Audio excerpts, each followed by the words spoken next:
यशोधनन्दना व्रज जनरञ्जना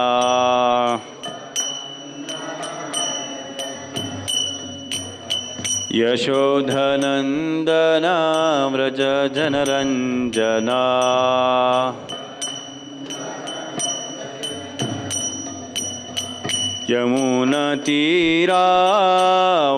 यमुनतीरावनचारी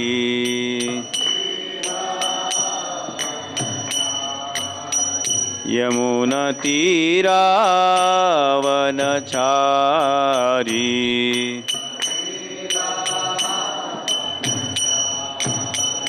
जय राधमाधवा कुञ्जविहारी जय राधमाधवा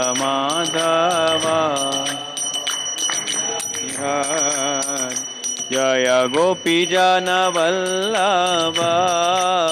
गिरिवरधारी जय जनवल्लभा गिरिवरधारी हरे कृष्ण कृष्ण कृष्ण हरे हरे हरे राम राम राम हरे हरे हरे कृष्ण हरे राम हरे कृष्ण कृष्ण कृष्ण हरे हरे हरे राम राम राम हरे हरे हरे कृष्ण कृष्ण कृष्ण हरे राम राम जय राधा विनोद राधे विनोद राधा विनोद जय जगन्नाथ बलदेवा सुभद्रमा जय सुदर्शना नाथा बलदेवा सुभद्रमा जय सुदर्शन जय गौरनिताय गौरनिताय गौरनिताय जय गौरनिताय गौरनिताय गौरनिताय गौरनिताय जय गौरा जय जय प्रभुपाद प्रभुपाद प्रभुपाद प्रभुपाद जय प्रभुपाद प्रभुपाद प्रभुपाद जय जय गुरुदेव गुरुदेव गुरुदेव गुरुदेव जय जय गुरुदेव गुरुदेव गुरुदेव गुरुदेव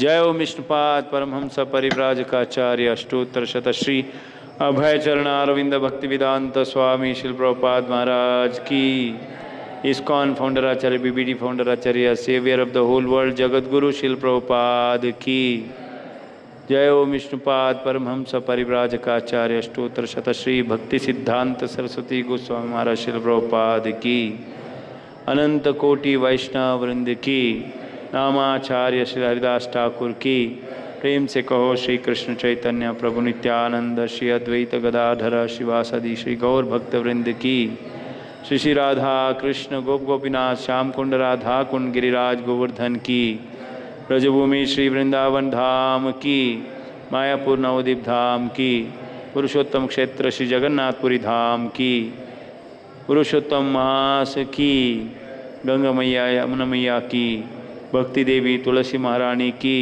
शिल प्रभुपाद ट्रांसेंडेंटल बुक डिस्ट्रीब्यूशन की हिताय गौर प्रेमानंदे all glories to assembled devotees all glories to assembled devotees all glories to assembled devotees all glories all glories all glories to Sri Guru and Gauranga.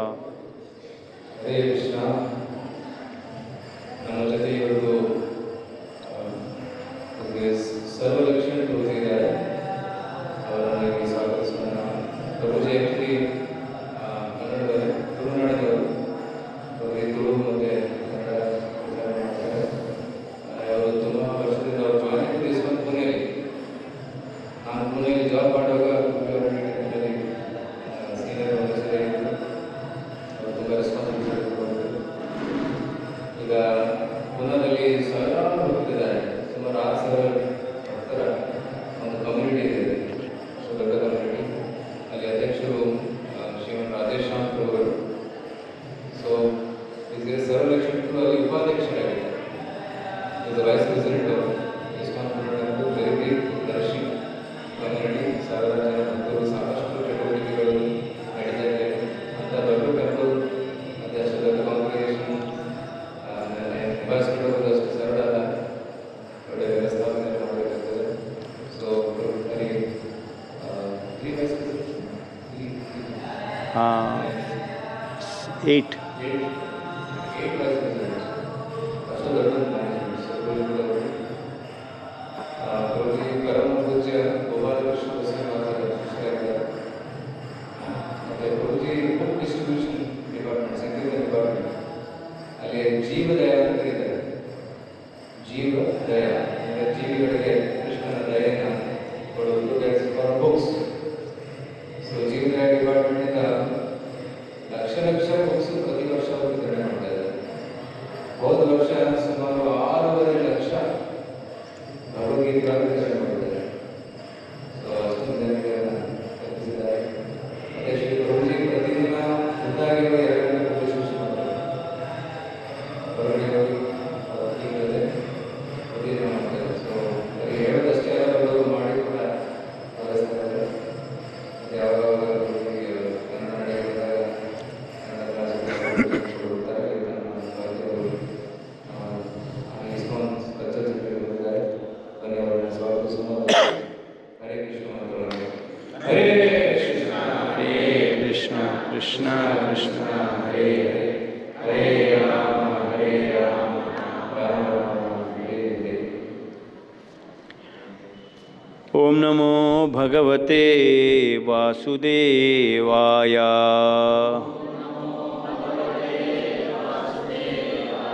ಓಂ ನಮೋ ಭಗವತೆ ವಾಸುದೇವಾಯ.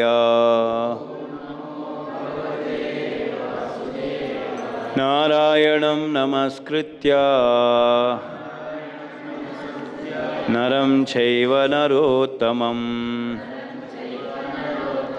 ದೇವೀಂ ಸರಸ್ವತಿಂ ವ್ಯಾಸಂ ತತೋ ಜಯಮುದೀರಯೇ. ನಷ್ಟಪ್ರಾಯೇಷು ಅಭದ್ರೇಷು ನಿತ್ಯಂ ಭಾಗವತ ಸೇವಯಾ. ಭಗವತೀರುತ್ತಮಾ ಶ್ಲೋಕೆ ಭಕ್ತಿರ್ಭವತಿ ನೈಷ್ಠಿಕೀ. ಕೃಷ್ಣಾಯ ವಾಸುದೇವಾಯ ದೇವಕೀನಂದನಾಯ ಚ ನಂದಗೋಪಕುಮಾರಾಯ ಗೋವಿಂದಾಯ ನಮೋ ನಮಃ. ಹರೇ ಕೃಷ್ಣ.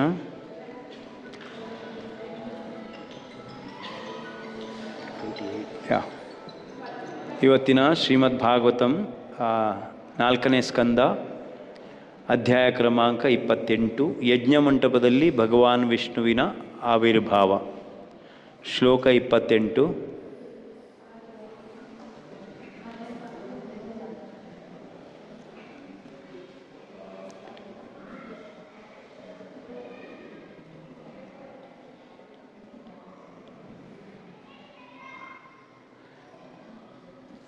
ಶ್ಲೋಕ ಇಲ್ಲಿ ಇಲ್ಲ, ಶ್ಲೋಕ ಡಿಸ್ಪ್ಲೇ ಓಕೆ. ನಿಮ್ಮಲ್ಲಿ ಮೊಬೈಲ್ ಇದರಲ್ಲಿ ನೋಡ್ಬೋದು. ಜಗಜ್ಜನನ್ಯಾಂ ಜಗದೀಶ ವೈಶಸಂ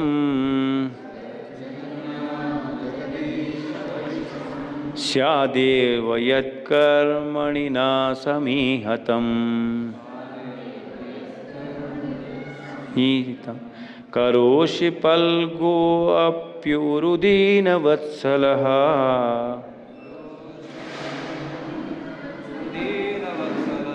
ಸ್ವಯೇವ ದಿಷ್ಣೇ ಅಭಿರತಸ್ಯ ಕಿಂ ತಯಾ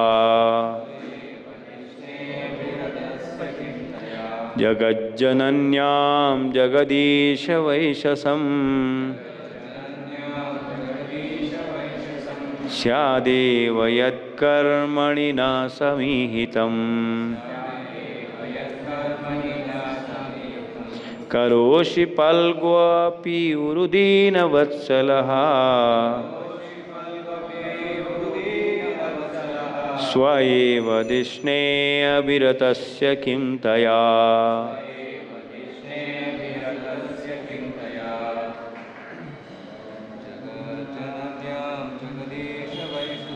ಜಗಜ್ಜನನ್ಯಾಂ ಜಗದೀಶವೈಶಸಂ ಸ್ಯಾದೇವ ಯತ್ಕರ್ಮಣಿ ನ ಸಮೀಹಿತಂ ಕರೋಷಿ ಫಲ್ಗ್ವಪಿ ಉರುದೀನವತ್ಸಲಃ ಸ್ವ ಏವ ದಿಷ್ಣೇ ಅಭಿರತಸ್ಯ ಕಿಂ ತಯಾ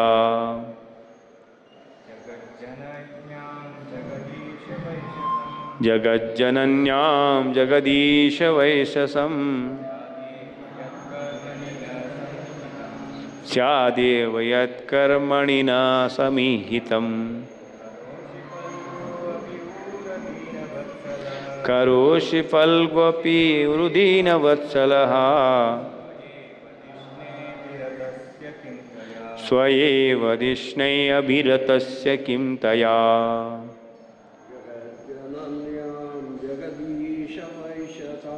ಜಗಜ್ಜನನ್ಯಾಂ ಜಗದೀಶವೈಶಸಂ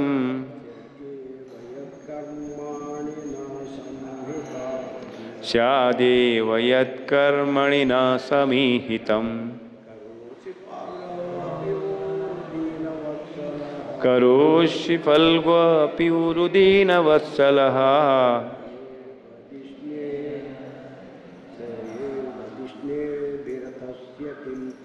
ಸ್ವ ಏವ ದಿಷ್ಣೈ ಅಭಿರತಸ್ಯ ಕಿಂ ತಯಾ. ಮಾತಾಜಿ,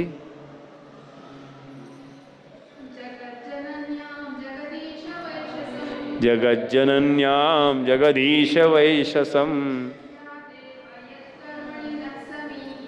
ಸ್ಯಾದೇವ ಯತ್ಕರ್ಮಣಿ ನ ಸಮೀಹಿತಂ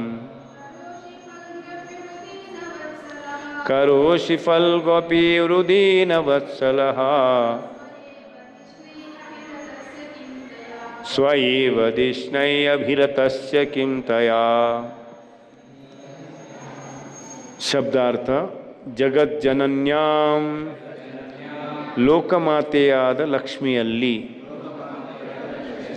ಜಗದ್ ಈಶಾ, ಜಗದೊಡೆಯನೇ, ವೈಶಸಂ, ಕೋಪವು, ಸ್ಯಾತ್, ಉಂಟಾಗಬಹುದು, ಏವ, ನಿಶ್ಚಯವಾಗಿ, ಯತ್ಕರ್ಮಣಿ, ಯಾರ ಕಾರ್ಯದಲ್ಲಿ, ನಃ, ನಮ್ಮ, ಸಮೀಹಿತಂ, ಇಚ್ಛೆಯನ್ನು, ಕರೋಷಿ, ಮಾಡುತ್ತೀಯೇ, ಫಲ್ಗೋ, ನೀರಸವಾದ ಸೇವೆಯನ್ನು, ಅಪಿ, ಕೂಡ, ಉರು, ದೊಡ್ಡದನ್ನಾಗಿ, ದೀನವತ್ಸಲಃ,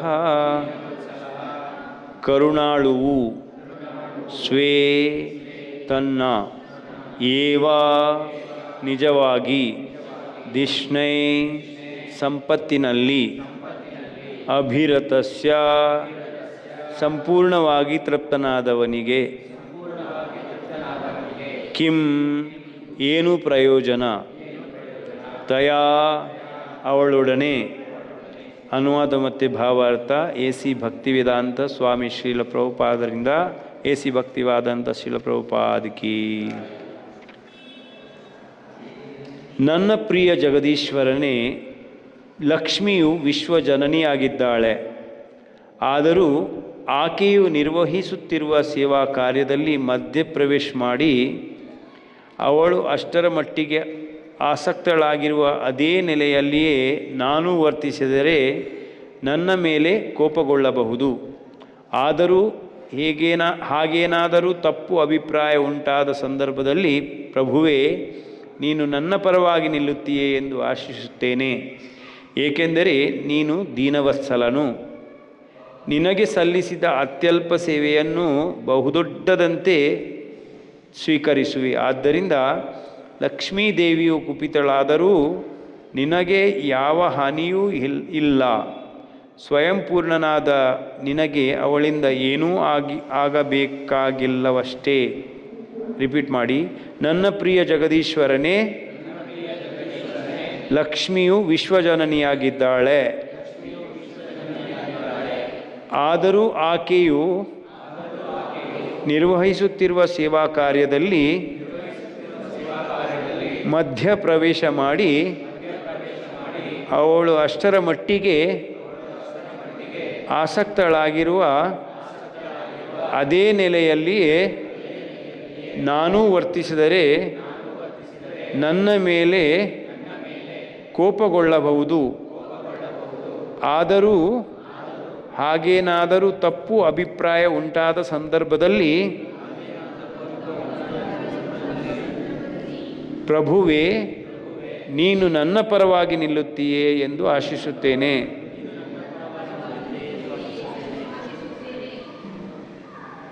ಏಕೆಂದರೆ ನೀನು ದೀನವತ್ಸಲನು. ನಿನಗೆ ಸಲ್ಲಿಸಿದ ಅತ್ಯಲ್ಪ ಸೇವೆಯನ್ನು ಬಹು ದೊಡ್ಡದೆಂಬಂತೆ ಸ್ವೀಕರಿಸುವೆ. ಆದುದರಿಂದ ಲಕ್ಷ್ಮೀ ದೇವಿಯು ಕುಪಿತಳಾದರೂ ನಿನಗೆ ಯಾವ ಹಾನಿಯೂ ಇಲ್ಲ. ಸ್ವಯಂಪೂರ್ಣನಾದ ನಿನಗೆ ಅವಳಿಂದ ಏನೂ ಆಗಬೇಕಾಗಿಲ್ಲವಷ್ಟೇ. ಭಾವಾರ್ಥ: ತಾಯಿ ಮಹಾಲಕ್ಷ್ಮಿಯು ಸದಾ ಕಾಲವು ಭಗವಾನ್ ನಾರಾಯಣನ ಪಾದಗಳನ್ನು ಒತ್ತುತ್ತಿರುವುದಕ್ಕೆ ಪ್ರಸಿದ್ಧಳಾಗಿದ್ದಾಳೆ. ಅವಳು ಆದರ್ಶ ಪತ್ನಿ. ಏಕೆಂದರೆ ನಾರಾಯಣನಿಗೆ ಸಂಬಂಧಿಸಿದ ಪ್ರತಿಯೊಂದು ವಿವರಗಳನ್ನು ಅವಳು ಕಾಳಜಿಯಿಂದ ನೋಡಿಕೊಳ್ಳುತ್ತಾಳೆ. ಅವನ ಚರಣಕಮಲಗಳನ್ನು ಒತ್ತುವುದು ಮಾತ್ರವಲ್ಲ, ಭಗವಂತನ ಗೃಹಕೃತ್ಯ ವಿಚಾರಗಳನ್ನೂ ಗಮನಿಸುತ್ತಾಳೆ. ಅವನಿಗಾಗಿ ಉತ್ತಮವಾದ ಆಹಾರವನ್ನು ಸಿದ್ಧಪಡಿಸುತ್ತಾಳೆ. ಭೋಜನ ಸ್ವೀಕರಿಸುವಾಗ ಬೀಸಣಿಗೆಯಿಂದ ಗಾಳಿ ಬೀಸುತ್ತಾಳೆ. ಅವನ ಮುಖಕ್ಕೆ ಶ್ರೀಗಂಧವನ್ನು ಲೇಪಿಸುತ್ತಾಳೆ. ಅವನು ಕುಳಿತುಕೊಳ್ಳುವ ಆಸನಗಳನ್ನು, ಹಾಸಿಗೆಯನ್ನು ಸರಿಪಡಿಸುತ್ತಾಳೆ. ಈ ರೀತಿಯಾಗಿ ಸರ್ವದಾ ಆಕೆಯು ಭಗವಂತನ ಸೇವೆಯಲ್ಲಿಯೇ ನಿರತಳು. ಭಗವಂತನ ದೈನಂದಿನ ಕಾರ್ಯಗಳಲ್ಲಿ ಮಧ್ಯಪ್ರವೇಶ ಮಾಡಲು ಬೇರೊಬ್ಬ ಭಕ್ತನಿಗೆ ಅವಕಾಶವೇ ಇಲ್ಲ. ಆದುದರಿಂದ ಮಹಾಲಕ್ಷ್ಮಿಯ ಕೆಲಸವನ್ನು ತಾನು ಮಾಡಲು ತೊಡಗಿದರೆ ಅದರಿಂದ ಆಕೆಗೆ ಅಸಮಾಧಾನ ಉಂಟಾಗಬಹುದೆಂದು ಪ್ರತು ಮಹಾರಾಜನು ಭಾವಿಸಿದನು. ವಿಶ್ವಜನನಿಯಾದ ಲಕ್ಷ್ಮಿಯು ಪ್ರತುವಿನಂತಹ ಅಮುಖ್ಯವಾದ ಭಕ್ತನನ್ನು ಕುರಿತು ಏತಕ್ಕಾಗಿ ಕೋಪಗೊಳ್ಳಬೇಕು? ಅದೇನೂ ಸಂಭವನೀಯವಾಗಿರಲಿಲ್ಲ. ಆದರೂ ಪ್ರತು ಮಹಾರಾಜ ತನ್ನ ವೈಯಕ್ತಿಕ ರಕ್ಷಣೆಗೋಸ್ಕರವಾಗಿ ತನ್ನ ಪಕ್ಷ ವಹಿಸಿ ನಿಲ್ಲಬೇಕೆಂದು ಭಗವಂತನನ್ನು ಕೋರಿದನು. ಪ್ರತುವು ವೇದಗಳ ಕರ್ಮಕಾಂಡದ ಪ್ರಕಾರ ಯಾಗಾಚರಣೆಯಲ್ಲಿ ಅಥವಾ ಕಾಮ್ಯಕರ್ಮಗಳಲ್ಲಿ ನಿರತನಾಗಿದ್ದನು. ಆದರೆ ಪರಮ ಉದಾತ್ತನೂ ದಯಾಮಯನೂ ಆದ ಭಗವಂತನು ಜೀವನದ ಅತ್ಯುನ್ನತ ಹಂತವಾದ ಭಕ್ತಿ ಸೇವೆಯನ್ನು ಅವನಿಗೆ ಅನುಗ್ರಹಿಸಲು ಸಿದ್ಧನಾದನು. ಒಬ್ಬ ವ್ಯಕ್ತಿಯು ವೈದಿಕ ಕರ್ಮಗಳನ್ನು, ಯಾಗಗಳನ್ನು ಮಾಡುವ ಉದ್ದೇಶವು ಸ್ವರ್ಗಲೋಕಗಳನ್ನು ಪಡೆಯುವುದು. ಅಂಥ ಯಾಗಗಳಿಂದ ಯಾರಿಗೂ ಭಗವದ್ಧಾಮಕ್ಕೆ ಹೋಗಲು ಅರ್ಹತೆ ಬರುವುದಿಲ್ಲ. ಆದರೆ ಭಗವಂತನು ಎಷ್ಟು ದಯಾಮಯನೆಂದರೆ ಅತ್ಯಂತ ಗೌಣವೂ ಅಲ್ಪವೂ ಆದ ಸೇವೆಯನ್ನೇ ಸ್ವೀಕರಿಸುತ್ತಾನೆ. ಆದುದರಿಂದಲೇ ವಿಷ್ಣು ಪುರಾಣದಲ್ಲಿ ವ್ಯಕ್ತಿಯು ವರ್ಣಾಶ್ರಮ ಧರ್ಮ ನಿಯಮಗಳನ್ನು ಪಾಲಿಸುವುದರಿಂದಲೇ ಪರಮಪ್ರಭುವನ್ನು ಮೆಚ್ಚಿಸಬಹುದು ಎಂದು ಹೇಳಿರುವುದು. ಪ್ರಭು ತೃಪ್ತನಾದಾಗ ಯಾಗ ಮಾಡಿದವನನ್ನು ಭಕ್ತಿ ಸೇವೆ ಮಾಡಿದವನ ನೆಲೆಗೆ ಏರಿಸುತ್ತಾನೆ. ಆದುದರಿಂದ ತಾನು ಮಾಡುವ ಅತ್ಯಲ್ಪ ಸೇವೆಯನ್ನೇ ಭಗವತಿ ಲಕ್ಷ್ಮಿಯು ಮಾಡುವ ಸೇವೆಗಿಂತಲೂ ಮಿಗಿಲಾಗಿ ಸ್ವೀಕರಿಸುತ್ತಾನೆಂದು ಪ್ರತು ಮಹಾರಾಜನು ನಿರೀಕ್ಷಿಸಿದನು. ಲಕ್ಷ್ಮಿಯನ್ನು ಚಂಚಲ, ಸ್ಥಿರವಾಗಿ ಇರದವಳು ಎಂದು ಕರೆಯುತ್ತಾರೆ. ಅದಕ್ಕೆ ಕಾರಣ ಅವಳು ಯಾವುದೇ ಒಂದು ಕಡೆ ಸ್ಥಿರವಾಗಿರದೆ ಬಂದು ಹೋಗಿ ಮಾಡುತ್ತಿರುವುದು. ಆದ್ದರಿಂದ ಒಂದು ವೇಳೆ ಆಕೆಯು ಕೋಪದಿಂದ ಹೊರಟು ಹೋದರೂ ಸ್ವಯಂಪೂರ್ಣನಾಗಿರುವುದರಿಂದ ಭಗವಾನ್ ನಾರಾಯಣನಿಗೆ ಯಾವ ಹಾನಿಯೂ ಆಗುವುದಿಲ್ಲ. ಲಕ್ಷ್ಮಿಯ ನೆರವಿಲ್ಲದೆ ಅವನು ಎಲ್ಲವನ್ನು ಏನನ್ನೂ ಬೇಕಾದರೂ ಮಾಡಬಲ್ಲನು ಎಂದು ಪ್ರತು ಮಹಾರಾಜನು ಸೂಚಿಸಿದನು. ನಿದರ್ಶನಕ್ಕೆ ಗರ್ಭೋದಕಶಾಹಿ ವಿಷ್ಣುವು ತನ್ನ ನಾಭಿಯಿಂದ ಬ್ರಹ್ಮನನ್ನು ಪಡೆದಾಗ ಅದಕ್ಕೆ ಲಕ್ಷ್ಮಿಯ ನೆರವೇನನ್ನೂ ಪಡೆಯಲಿಲ್ಲ. ಲಕ್ಷ್ಮಿಯು ಭಗವಂತನ ಪಕ್ಕದಲ್ಲೇ ಕುಳಿತು ಅವನ ಚರಣಕಮಲಗಳನ್ನು ಒತ್ತುತ್ತಿದ್ದಳು. ಸಾಮಾನ್ಯವಾಗಿ ಮಗನನ್ನು ಪಡೆಯಬೇಕಾದರೆ ಗಂಡನು ಹೆಂಡತಿಗೆ ಗರ್ಭದಾನ ಮಾಡುತ್ತಾನೆ. ಕಾಲಕ್ರಮದಲ್ಲಿ ಮಗನು ಜನಿಸುತ್ತಾನೆ. ಬ್ರಹ್ಮನ ವಿಷಯದಲ್ಲಿ ಹಾಗೆ ಆಗಲಿಲ್ಲ. ಗರ್ಭೋದಕಶಾಹಿ ವಿಷ್ಣುವು ಲಕ್ಷ್ಮಿಗೆ ಗರ್ಭದಾನ ಮಾಡಲಿಲ್ಲ. ಸ್ವಯಂಪೂರ್ಣನಾದ್ದರಿಂದ ತನ್ನ ನಾಭಿಕಮಲದಿಂದಲೇ ಬ್ರಹ್ಮನನ್ನು ಪಡೆದನು. ಹಾಗಾಗಿ ಒಂದು ವೇಳೆ ಲಕ್ಷ್ಮಿಯು ಭಗವಾನ್ ನಾರಾಯಣನ ಬಗೆಗೆ ಕುಪಿತಳಾದರೂ ಅದರಿಂದ ಭಗವಂತನಾಗಲಿ ತನಗಾಗಲಿ ಯಾವುದೇ ಹಾನಿ ಆಗುವುದಿಲ್ಲ ಎಂದು ಪ್ರತು ಮಹಾರಾಜನಿಗೆ ಭರವಸೆ ಇದ್ದಿತ್ತು. ಓಂ ಅಜ್ಞಾನ್ ಶ್ರೀ ರಾಧಾ ವಿನೋದ್ ಭಗವಾನ್ ಕೀ ಜೈ. ಶ್ರೀ ಜಗನ್ನಾಥ ಬಲದೇವ್ ಸುಭದ್ರ ಮಹಾರಾಣಿ ಕೀ.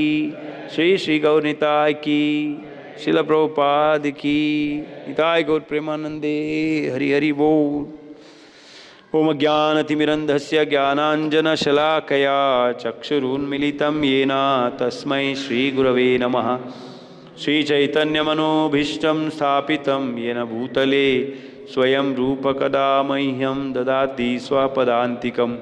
ವಂದೇಹಂ ಶ್ರೀಗುರೋ ಶ್ರೀಯುತಾಪದಕಮಲಂ ಶ್ರೀಗುರೂನ್ ವೈಷ್ಣವಾಂಶ ಶ್ರೀರೂಪಂ ಸಾಗ್ರಜಾತಂ ಸಗಣರಘುನಾಥಾನ್ವಿತಂ तं ಸಜೀವಂ ಸಾದ್ವೈತಂ ಸಾವಧೂತಂ ಪರಿಜನಾಸಹಿತಂ ಕೃಷ್ಣಚೈತನ್ಯದೇವಂ ಶ್ರೀರಾಧಾಕೃಷ್ಣಪದಾನ್ ಸಗಣಲಲಿತಾ ಶ್ರೀವಿಶಾಖಾನ್ವಿತಾಂಶ. ನಮೋ ಓಂ ವಿಷ್ಣುಪಾದಾಯ ಕೃಷ್ಣಪೃಷ್ಠಾಯ ಭೂತಲೆ ಶ್ರೀಮತೆ ಭಕ್ತಿವೇದಾಂತ ಸ್ವಾಮಿನಿತಿ ನಾಮಿನಿ. ನಮಸ್ತೆ ಸಾರಸ್ವತಿ ದೇವೇ ಗೌರವಾಣಿ ಪ್ರಚಾರಿಣಿ ನಿರ್ವಿಶೇಷ ಶೂನ್ಯವಾದಿ ಪಾಶ್ಚಾತ್ಯದೇಶತಾರಿಣಿ. ನಮೋ ಮಹಾವದನ್ಯಾಯ ಕೃಷ್ಣ ಪ್ರೇಮ ಪ್ರದಾಯಿತೆ ಕೃಷ್ಣಾಯ ಕೃಷ್ಣ ಚೈತನ್ಯ ನಾಮ್ನೇ ಗೌರತಿಶೇ ನಮಃ. ಹೇ ಕೃಷ್ಣ ಕರುಣಾ ಸಿಂಧೋ ದೀನಬಂಧೋ ಜಗತ್ಪತೆ ಗೋಪೇಶ ಗೋಪಿಕಾಕಾಂತ ರಾಧಾಕಾಂತ ನಮೋಸ್ತುತೆ. ತಪ್ತಕಾಂಚನ ಗೌರಾಂಗಿ ಶ್ರೀರಾಧೆ ವೃಂದಾವನೇಶ್ವರಿ ವೃಷಭಾನುಸುತೆ ದೇವಿ ಪ್ರಣಮಾಮಿ ಹರಿಪ್ರಿಯೆ. ವಾಂಛಾಕಲ್ಪತರುಭ್ಯಶ್ಚ ಕೃಪಾ ಸಿಂಧುಭ್ಯ ಏವ ಚ ಪತಿತಾನಾಂ ಪಾವನೇಭ್ಯೋ ವೈಷ್ಣವೇಭ್ಯೋ ನಮೋ ನಮಃ. ಜಯ ಶ್ರೀ ಕೃಷ್ಣ ಚೈತನ್ಯ ಪ್ರಭು ನಿತ್ಯಾನಂದ ಶ್ರೀ ಅದ್ವೈತ ಗದಾಧರ ಶ್ರೀವಾಸಾದಿ ಗೌರ್ಭಕ್ತವೃಂದ. ಹರೇ ಕೃಷ್ಣ ಕೃಷ್ಣ ಕೃಷ್ಣ ಹರೇ ಹರೇ ಹರೇ ರಾಮ ರಾಮ ರಾಮ ಹರೇ ಹರೇ. ಹರೇ ಕೃಷ್ಣ. ಇವತ್ತಿನ ರವಿವಾರದ ಶ್ರೀಮದ್ ಭಾಗವತಂ ಕ್ಲಾಸಿಗೆ ಎಲ್ಲರಿಗೂ ಸ್ವಾಗತ. ನನ್ನ ಕನ್ನಡ ಅಷ್ಟೊಂದು ಕ್ಲಿಯರ್ ಇಲ್ಲ, ಯಾಕೆಂದರೆ 35 ವರ್ಷದಿಂದ ಮಹಾರಾಷ್ಟ್ರದಲ್ಲಿದ್ದೇನೆ. ಕರ್ನಾಟಕದಲ್ಲಿ ತುಂಬ ಕಡಿಮೆ ಬರುವುದು. ಬೆಂಗಳೂರಿಗೆ ಮೊದಲನೇ ಸಲ ಬರ್ತಾ ಇದ್ದೇನೆ. ಜೀವನದಲ್ಲಿ ಫಸ್ಟ್ ಟೈಮ್ ಬೆಂಗಳೂರಿಗೆ. ಕನ್ನಡದಲ್ಲಿ ಮಾತಾಡುವುದು ನಿಮಗೆ ಕೆಲವೊಂದು ಪ್ರಾಬ್ಲಮ್ ಆದರೆ ಕ್ಷಮೆ ಮಾಡಿ, ಮೊದಲೇ ಕೇಳ್ತೇನೆ. ಹರೇ ಕೃಷ್ಣ. ಇವತ್ತಿನ ಶ್ಲೋಕದ ತುಂಬ ಒಳ್ಳೆಯ ರೀತಿಯಲ್ಲಿ ಪ್ರಭುಪಾದರು ತಾತ್ಪರ್ಯ ಬರೆದಿದ್ದಾರೆ. ಪ್ರತು ಮಹಾರಾಜನ ಪ್ರಾರ್ಥನೆ. ಪ್ರತು ಮಹಾರಾಜ ನವವಿಧ ಭಕ್ತಿಯಲ್ಲಿ ಏನು ಯಾವ ಸೇವೆಗೆ ಅವನು ಫೇಮಸ್ ಆಗಿದ್ದಾನೆ? ಅರ್ಚನೆ. ನವವಿಧ ಭಕ್ತಿಯಲ್ಲಿ ಅರ್ಚನೆಗೆ ಪ್ರತು ಮಹಾರಾಜ ಫೇಮಸ್ ಆಗಿದ್ದಾನೆ. ಲಕ್ಷ್ಮೀದೇವಿಯು ಪಾದಸೇವನೆ. ಇಲ್ಲಿ ಪ್ರಭುಪಾದರು ಹೇಳ್ತಾರೆ, ತಾಯಿ ಮಹಾಲಕ್ಷ್ಮಿಯು ಸದಾಕಾಲವು ಭಗವಾನ್ ನಾರಾಯಣನ ಪಾದಗಳನ್ನು ಒತ್ತುತ್ತಿರುವುದಕ್ಕೆ ಪ್ರಸಿದ್ಧಳಾಗಿದ್ದಾಳೆ. ಅಂದರೆ ಪಾದಸೇವನಂ. ಭಗವಂತನ ಲಕ್ಷ್ಮಿಯರು ಎಷ್ಟಿದ್ದಾರೆ? ಎಷ್ಟು ಲಕ್ಷ್ಮಿ ಇದ್ದಾರೆ? ಲಕ್ಷ್ಮೀ ಸಹಸ್ರ ಶತ ಸಂಭ್ರಮ ಸೇವ್ಯಮಾನಂ ಗೋವಿಂದಮಾದಿಪುರುಷಂ ತಮಹಂ ಭಜಾಮಿ. ಕೋಟಿಗಟ್ಟಲೆ ಲಕ್ಷ್ಮಿಯರಿದ್ದಾರೆ. ಅವರು ಯಾವ ರೀತಿ ಸೇವೆ ಮಾಡ್ತಾರೆ? ಸಂಭ್ರಮದಿಂದ ಪಾದಸೇವನೆ ಮಾಡ್ತಾರೆ. ಎಲ್ಲ ಸೇವೆ, ಕೇವಲ ಪಾದಸೇವನೆ ಅಷ್ಟೇ ಅಲ್ಲ, ಇಲ್ಲಿ ಹೇಳಿದ್ದಾರೆ ಎಲ್ಲ ಪ್ರಕಾರದ. ಒಂದು ಆದರ್ಶ ಪತ್ನಿಯು ತನ್ನ ಪತಿಗೆ ಎಲ್ಲ ಪ್ರಕಾರದ ಸೇವೆಯನ್ನು ಮಾಡ್ತಾ ಇರ್ತಾಳೆ. ಸಂಭ್ರಮದಿಂದ. ನಮಗೆ ಏನಾದರೂ ಸೇವೆ ಸಿಕ್ಕಿದರೆ ನಾವು ಸೇವೆ ಅಂತೂ ಮಾಡ್ತೇವೆ, ಆದರೆ ಯಾವ ರೀತಿ ಮಾಡ್ತೇವೆ? ನಮಗೆ ಸೇವೆ ಕೊಟ್ಟಿದ್ದಾರೆ, ಮಾಡಬೇಕು ಅನ್ನುವಂತಹ ಕೊಟ್ಟಿದ್ದಾರಲ್ಲ ಸ್ಪಿರಿಚುವಲ್ ಮಾಸ್ಟರ್ ಹೇಳಿದ್ರೆ ಅವರ ಪ್ರತಿನಿಧಿಗಳು ನಮಗೆ ಸೇವೆ ಕೊಡ್ತಾರೆ. ಫಸ್ಟ್ ಕ್ಲಾಸ್ ಶಿಷ್ಯರಿರ್ತಾರೆ. ಅವರು ಯಾವ ಥರ ಸೇವೆ ಮಾಡ್ತಾರೆ? ತನ್ನ ಗುರುವಿನ ಮನಸ್ಸನ್ನು ಅರಿತುಕೊಂಡು ಯಾವ ರೀತಿ ಅವರು ಸೇವೆ ಬಯಸ್ತಾರ ಅದನ್ನು ಮಾಡ್ತಾ ಹೋಗ್ತಾರೆ. ಇಸ್ ವೆರಿ ಇಂಟೆಲಿಜೆಂಟ್, ತುಂಬ ಬುದ್ಧಿವಂತರಾಗಿರ್ತಾರೆ. ಗುರು ಏನು ಅಪೇಕ್ಷೆ ಪಡ್ತಾರ ಆ ಗುರು ಹೇಳಬೇಕಂತ ಅಗತ್ಯ ಇಲ್ಲ. ಗುರು ಹೇಳುವ ಮೊದಲೇ ಅವರಿಗೆ ಯಾವ ಥರ ಸೇವೆ ಬೇಕಾ ಅದನ್ನು ಮಾಡ್ತಾರೆ. That is first class. ನಿನ್ನೆ ನಾನು ಪ್ರಸಾದೇಶ್ವರ್ ಕೃಷ್ಣ ಪ್ರಭು, ನಿಮ್ಮ ಕಾಂಗ್ರಿಗೇಷನ್ ಡಿವೋಟಿ, ಅವರ ಮನೆಗೆ ಹೋಗಿದ್ದೆ. ಅವರ ಮನೆಯಲ್ಲಿ ಹೋಗುವಾಗ ಅವರ ದಾರಿಯಲ್ಲಿ ನನಗೆ ಹೇಳ್ತಾರೆ, ಪ್ರಭುಜಿ ನಮ್ಗೆ ಕ್ಷಮೆ ಮಾಡಿ, ನಿಮಗೆ ಯಾವ ಪ್ರಸಾದ ಇಷ್ಟ ಆಗುತ್ತಾ ನಮ್ಗೆ ಗೊತ್ತಿಲ್ಲ, ನಾವು ನಮ್ಮ ಇದರಲ್ಲಿ ನಾವು ಮಾಡಿದ್ದೇವೆ, ತಪ್ಪಾದರೆ ಕ್ಷಮೆ ಮಾಡಿ ಅಂತ ಹೇಳ್ತಾಯಿದ್ರು. ಮನೆಗೆ ಹೋದ್ಮೇಲೆ ಅವರು ನನಗೆ ಏನು ಇಷ್ಟ ಇದೆ ಅದನ್ನೆಲ್ಲ ಮಾಡಿದ್ದಾರೆ. ಯಾಕೆಂದರೆ ಅವರು ಕೂಡ ನಮ್ಮ ಮಂಗಳೂರಿನವರೇ. ಆಮೇಲೆ ಮಂಗಳೂರಿನವರಿಗೆ ಯಾವುದೇ ರೀತಿ ಪ್ರಸಾದ ಇಷ್ಟ ಆಗುತ್ತೋ ಅದನ್ನು ಮೊದಲೇ ಮಾಡಿಟ್ಟಿದ್ದಾರೆ.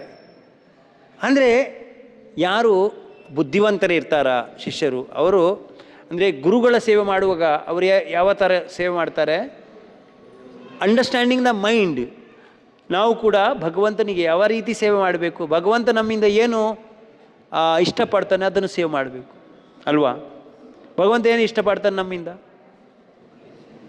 ಯಾವ ಸೇವೆ ಭಗವಂತ ಇಷ್ಟಪಡ್ತಾನೆ? ಭಕ್ತಿ ಮಾಡೋದು. ಭಕ್ತಿ ಸೇವೆ. ಏನು ಭಕ್ತಿ ಸೇವೆ? ಅದರಲ್ಲೂ ಭಕ್ತಿ ಸೇವೆಯಲ್ಲಿ ಭಗವಂತ ಸ್ಪೆಸಿಫಿಕಲಿ ಏನು ಹೇಳ್ತಾನೆ? ಹಾಂ, ನಾಮಸ್ಮರಣೆ. ಓಕೆ. ಭಗವದ್ಗೀತೆಯಲ್ಲಿ ಭಗವಂತ ಏನು ಹೇಳ್ತಾನೆ? ಮನ್ಮನಾಭವ. ಓಕೆ, ಅದೆಲ್ಲ ಓಕೆ. ಸೇವೆಯಲ್ಲಿ ಯಾವ ಸೇವೆ ಭಗವಂತನಿಗೆ ಇಷ್ಟ ಆಗುತ್ತೆ ಅಂತ ಹೇಳೋದು? ಹಾಂ, ನ ಚ ತಸ್ಮಾನ್ ಮನುಷ್ಯೇಶು ಕಶ್ಚಿನ್ಮೇ ಪ್ರಿಯಕೃತಮ ಭವಿತಾ ನ ಚ ಮೇ ತಸ್ಮಾತ್ ಅನ್ಯ ಪ್ರಿಯತರ ಭೂಯಿ ಅಂತ ಹೇಳ್ತಾನಲ್ಲ ಭಗವದ್ಗೀತೆಯಲ್ಲಿ. ಈ ಭಗವದ್ಗೀತೆಯನ್ನು ಯಾರು ಪ್ರಚಾರ ಮಾಡ್ತಾರಾ, ಅಂದರೆ ಭಗವದ್ಗೀತೆಯನ್ನು ಯಾರು ವಿತರಣೆ ಮಾಡ್ತಾರಾ, ಅವರು ನನಗೆ ತುಂಬ ಇಷ್ಟ, ಪ್ರಿಯ ಅಂತ ಭಗವಂತ ಓಪನ್ ಆಗಿ ಹೇಳಿದ್ದಾನೆ. ಭಗವದ್ಗೀತೆಯಲ್ಲಿ ಭಗವಂತ ಹೇಳಿದ್ದಾನೆ ಅಲ್ವಾ? ನಮ್ಮ ಜೀವನದಲ್ಲಿ ಕೂಡ ನಾವು ಭಗವಂತನಿಗೆ ಇಷ್ಟವಾದಂಥ ಸೇವೆಯನ್ನು ಮಾಡಬೇಕು. ಇವತ್ತು ನಾನು ಬೆಳಿಗ್ಗೆ ನಿಮ್ಮ ಬುಕ್ ಡಿಸ್ಟ್ರಿಬ್ಯೂಷನ್ ಸ್ಕೋರ್ ಕೇಳಿದೆ. 25 ಶ್ರೀಮದ್ ಭಾಗವತಂ ಸೆಟ್ ಅಲ್ವಾ?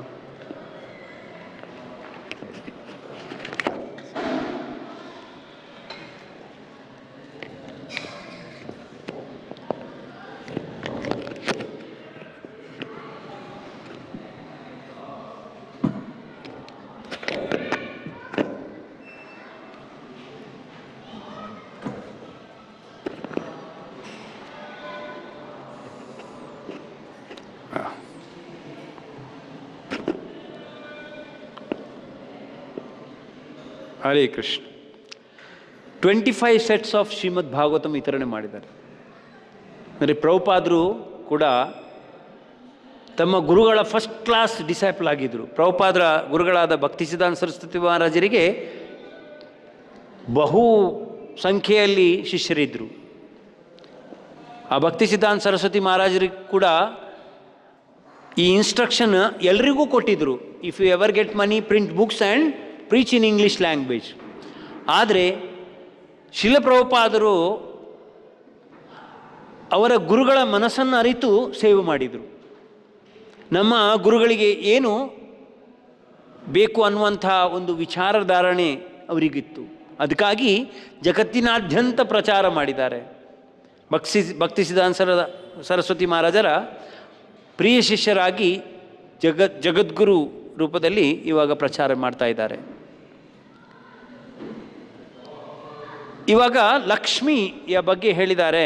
ತಾಯಿ ಮಹಾಲಕ್ಷ್ಮಿಯು ಸದಾಕಾಲವು ಭಗವನ್ ನಾರಾಯಣನ ಪಾದಗಳನ್ನು ಒತ್ತುವುದಕ್ಕೆ ಪ್ರಸಿದ್ಧಳಾಗಿದ್ದಾಳೆ. ಅವಳು ಆದರ್ಶ ಪತ್ನಿ, ಐಡಿಯಲ್ ವೈಫ್. ಯಾಕೆಂದರೆ ನಾರಾಯಣನಿಗೆ ಸಂಬಂಧಿಸಿದ ಪ್ರತಿಯೊಂದು ವಿವರಗಳನ್ನು ಅವಳು ಕಾಳಜಿಯಿಂದ ನೋಡಿಕೊಳ್ತಾಳೆ. ಇವಾಗ ಪತ್ನಿ ತನ್ನ ಪತಿಗೆ ಸೇವೆ ಮಾಡುವಾಗ ಪ್ರತಿಯೊಂದು ಡೀಟೇಲ್ಸ್ ಮುಖ್ಯ. ಕಾಳಜಿಯಿಂದ ಸೇವೆ ಮಾಡುವುದು ಅಂದರೆ ಆದರ್ಶ ಪತ್ನಿಯು ಪತಿಗೆ ಬೇಕಾಗಿರುವಂಥ ಎಲ್ಲ ಸೇವೆಗಳನ್ನು ವಿತ್ ಡೀಟೇಲ್ಸ್ ಮಾಡ್ತಾರೆ. ನಾವು ಭಗವಂತನಿಗೆ ನೈವೇದ್ಯವನ್ನು ತಯಾರು ಮಾಡ್ತೇವೆ. ಆವಾಗ ಭಗವಂತನಿಗೆ ಏನು ಇಷ್ಟ ಇದೆ, ಆಮೇಲೆ ಅದನ್ನು ಯಾವ ರೀತಿಯಲ್ಲಿ ನಾವು ಅಡಿಗೆ ಮಾಡಬೇಕು, ಪ್ರೀತಿಯಿಂದ. ಭಗವಂತ ಗೀತೆಯಲ್ಲಿ ಹೇಳ್ತಾನೆ, ತೇಷಾಂ ಸತತಯುಕ್ತಾನಾಂ ಭಜತಾಂ ಪ್ರೀತಿಪೂರ್ವಕಂ ದದಾಮಿ ಬುದ್ಧಿಯೋಗಂ ತಂ ಏನ ಮಾಂ ಉಪಯಾಂತಿತೆ. ಯಾರು ಭಗವಂತನ ಸೇವೆಯನ್ನು ಸತತವಾಗಿ ನಿರ್ವಹಿಸುತ್ತಾರ, ತೇಷಾಂ ಸತತಯುಕ್ತಾನಾಂ, ಯಾವ ರೀತಿ ಸೇವೆ ಮಾಡ್ತಾರೆ, ಪ್ರೀತಿಪೂರ್ವಕವಾಗಿ. ಅಂಥವರಿಗೆ ಭಗವಂತನೇನು ಮಾಡ್ತಾನೆ, ಬುದ್ಧಿ ಪ್ರದಾನ ಮಾಡ್ತಾನೆ. ಯಾವ ಬುದ್ಧಿ, ಏನ ಮಾಮುಪಯಾಂತಿತೆ, ಯಾವ ಬುದ್ಧಿಯಿಂದ ನಾವು ಭಗವಂತನ ಬಳಿಗೆ ಹೋಗಬಹುದಾ ಅಂಥ ಬುದ್ಧಿಯನ್ನು ಭಗವಂತನು ದಯಪಾಲಿಸ್ತಾನೆ.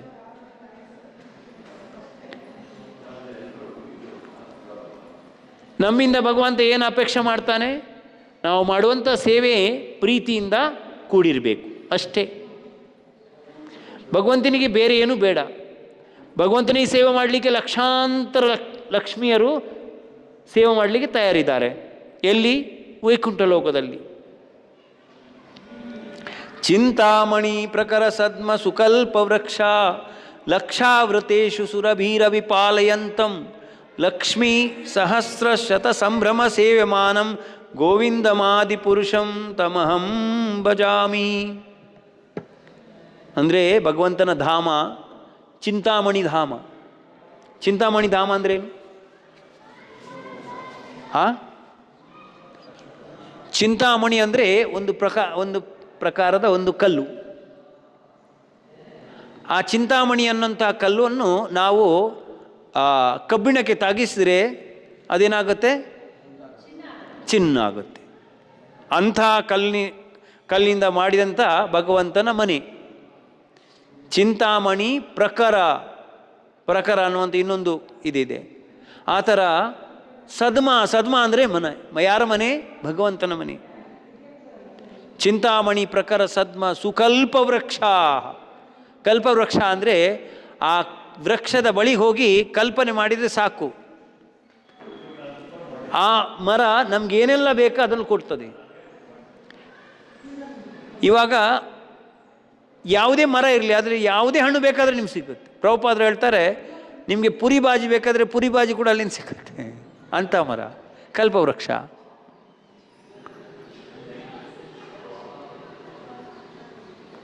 ಪ್ರಕರ ಸದ್ಮ ಸುಕಲ್ಪ ವೃಕ್ಷ ಲಕ್ಷಾವೃತೇಶು ಸುರವೀರ ವಿಪಾಲಯಂತಂ. ಭಗವಂತ ಅಲ್ಲಿ ಏನು ಮಾಡ್ತಾನೆ? ಗೋಲೋಕ ವೃಂದಾವನದಲ್ಲಿ ಭಗವಂತ ಏನು ಮಾಡ್ತಾನೆ? ಲಕ್ಷಾಂತರ ಹಸುಗಳನ್ನು ಪಾಲನೆ ಮಾಡ್ತಾನೆ. ಅವನಿಗೊಂದು ಹಾಬಿ ಕನ್ನಡ ಏನು ಹೇಳ್ತಾರೆ? ಹವ್ಯಾಸ. ಇವಾಗ ಜನರೆಲ್ಲ ಹವ್ಯಾಸ ಏನಿದೆ, ಬೆಳಿಗ್ಗೆ ಎದ್ದು ಆ ನಾಯಿಯನ್ನು ತಗೊಂಡು ಹೋಗಿ ತಿರುಗಿಸ್ತಾರೆ, ಅದು ಅವರ ಹವ್ಯಾಸ. ಆದರೆ ಭಗವಂತನ ಹವ್ಯಾಸ ಏನು? ಭಗವಂತನ ಹವ್ಯಾಸವನ್ನು ಗೋಪಾಲಕ. ಸುರಭೀರ್ ಅಭಿಪಾಲಯಂತಂ.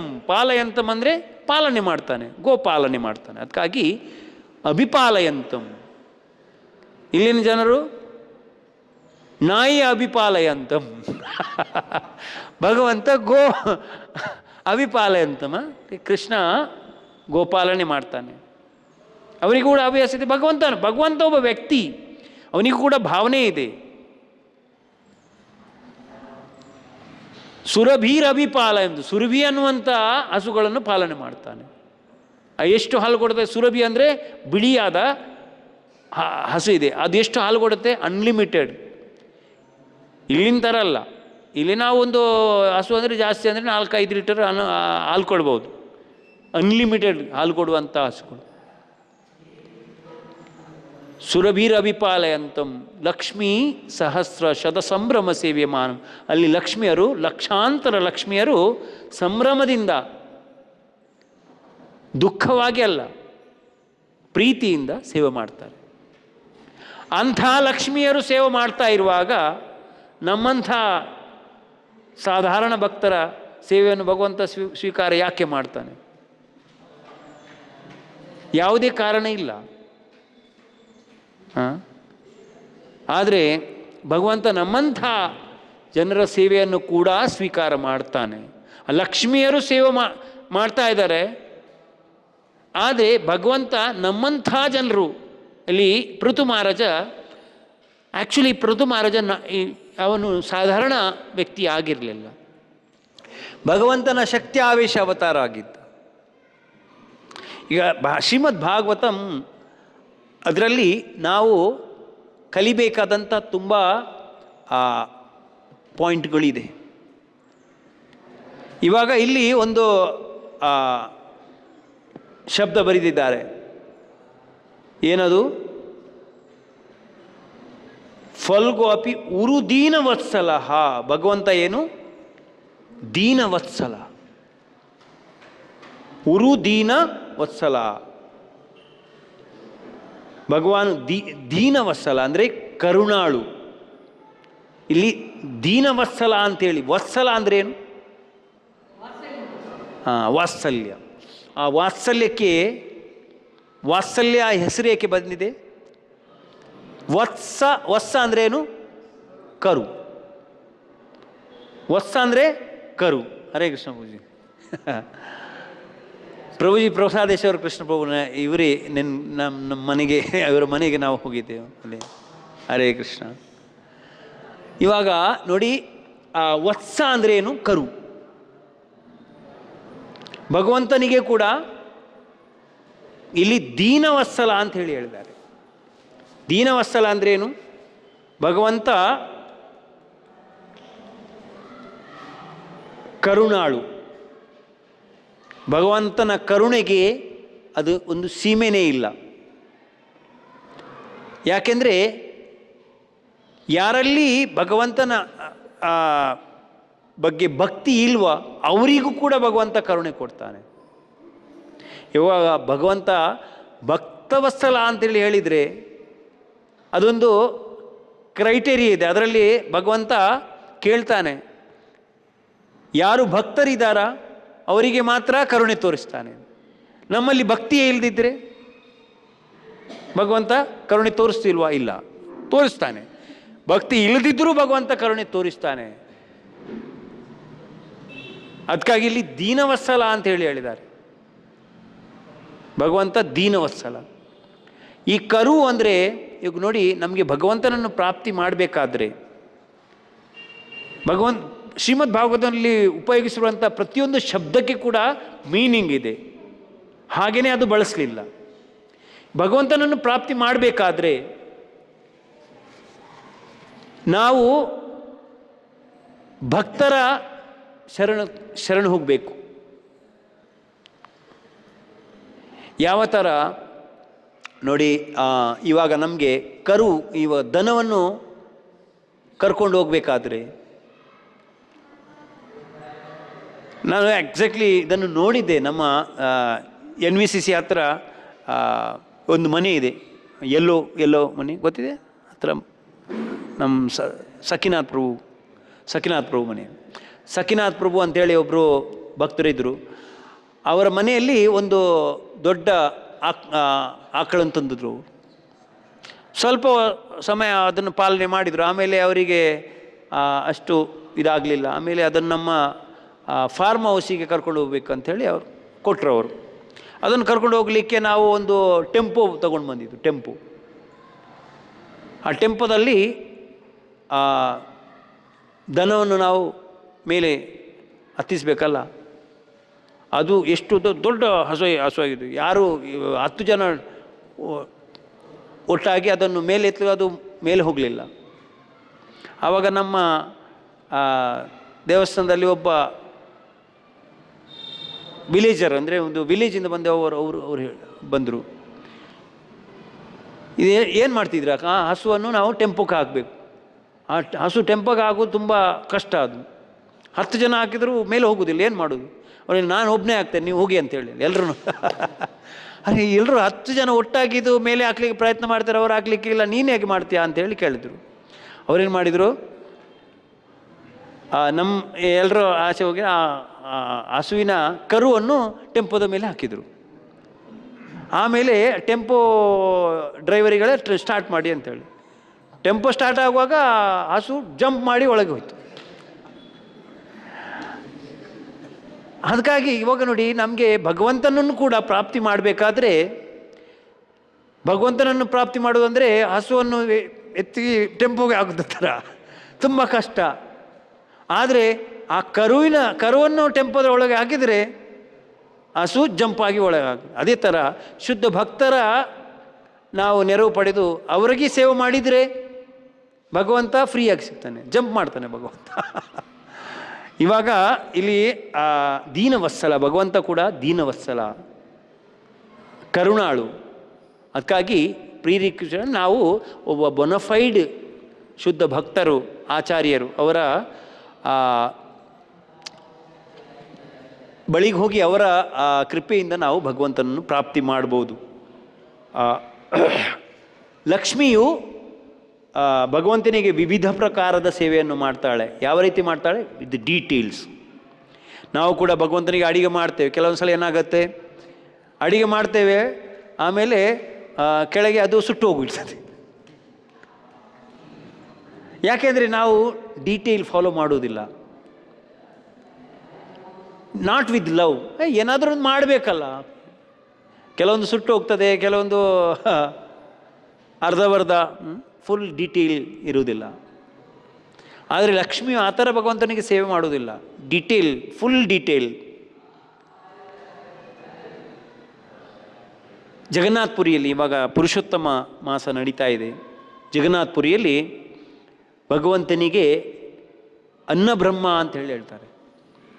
ಅನ್ನಬ್ರಹ್ಮ ಅಂದರೆ ಕಲಿಯುಗದ ಜನರಿಗೆ ಫಿಟ್ ಭಗವಂತ. ಯಾಕೆಂದರೆ ನಾವೆಲ್ಲ ಅನ್ನಮಯ ಕೋಶದಲ್ಲಿದ್ದೇವೆ. ಕಲಿಯುಗದ ಜನರು ಅಂದರೆ ಇವಾಗ ನೋಡಿ, ಸಂಡೇ ಬಂದರೆ ಎಲ್ಲ ಹೋಟೆಲಲ್ಲಿ ಫುಲ್ಲು ಜನ ಇರ್ತಾರೆ. ತಿನ್ನೋದು ಮುಖ್ಯ. ಅನ್ನಮಯ ಕೋಶ ಭಗವಂತ. ಅದಕ್ಕಾಗಿ ಕಲಿಯುಗದಲ್ಲಿ ಅನ್ನಬ್ರಹ್ಮದ ರೂಪದಲ್ಲಿ ಬರ್ತಾನೆ ಭಗವಂತ. ಛಪ್ಪನ್ ಭೋಗ ಸ್ವೀಕಾರ ಮಾಡ್ತಾನೆ. ಆ ಛಪ್ಪನ್ ಭೋಗನ್ನು ಅಡಿಗೆ ಮಾಡುವವರು ಯಾರು ಅಡಿಗೆ ಮಾಡ್ತಾರೆ ಭಗವಂತನಿಗೆ ಜಗನ್ನಾಥಪುರಿಯಲ್ಲಿ? ವೈಷ್ಣವರು. ಓಕೆ, ಮಹಾಲಕ್ಷ್ಮಿ ಅಡಿಗೆ ಮಾಡ್ತಾಳೆ.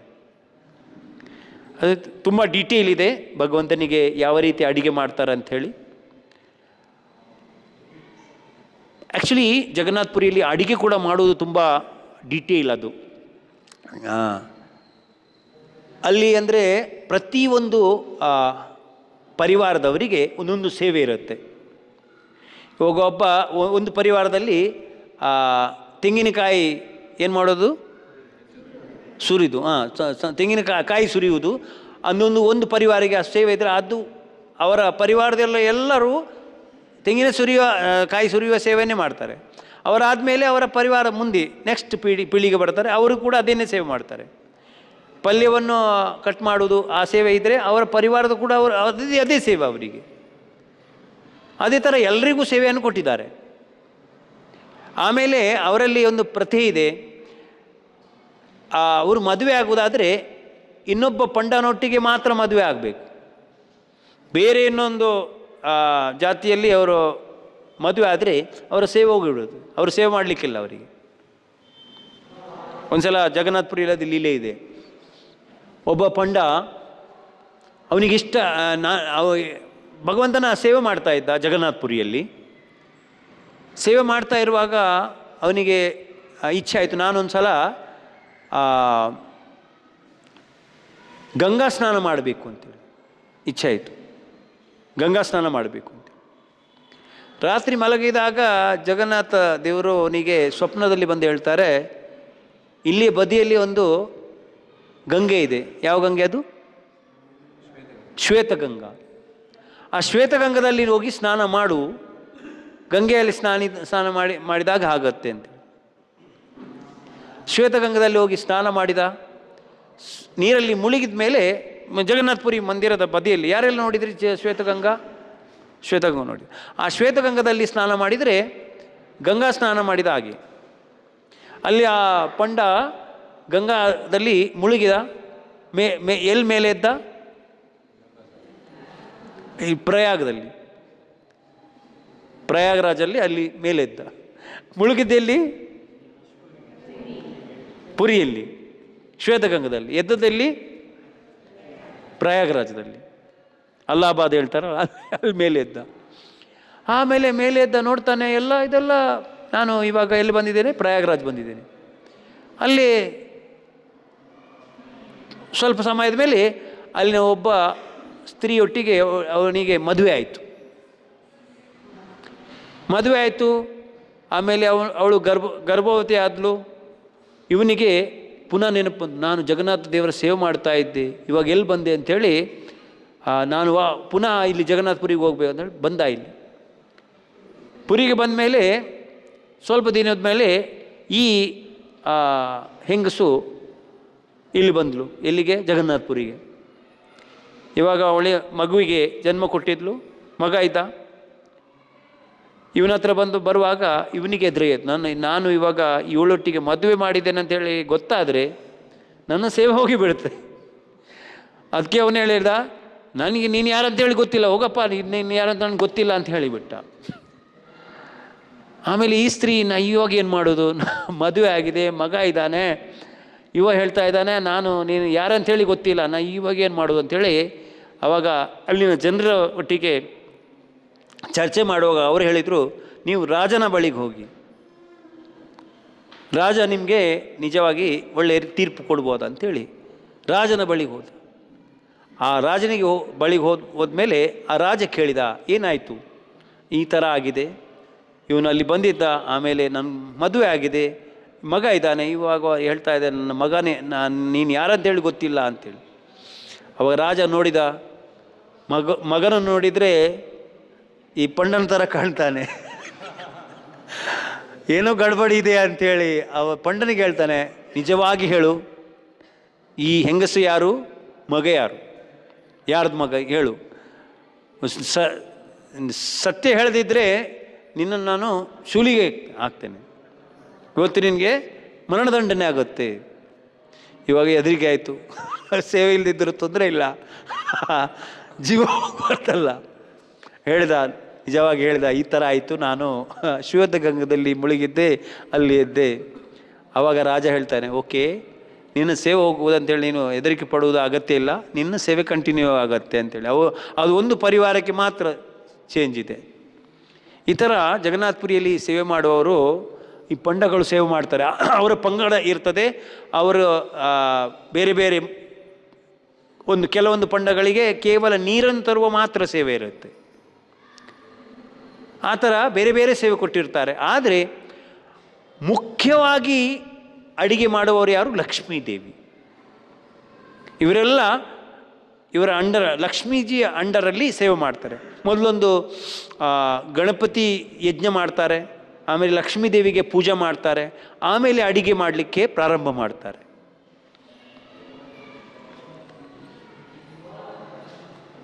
ಒಂದ್ಸಲ ಜೈಪುರದ ರಾಜ ರಾಣಿಯೊಟ್ಟಿಗೆ ಜಗನ್ನಾಥ್ಪುರಿಗೆ ಹೋಗಿ, ಅಲ್ಲಿ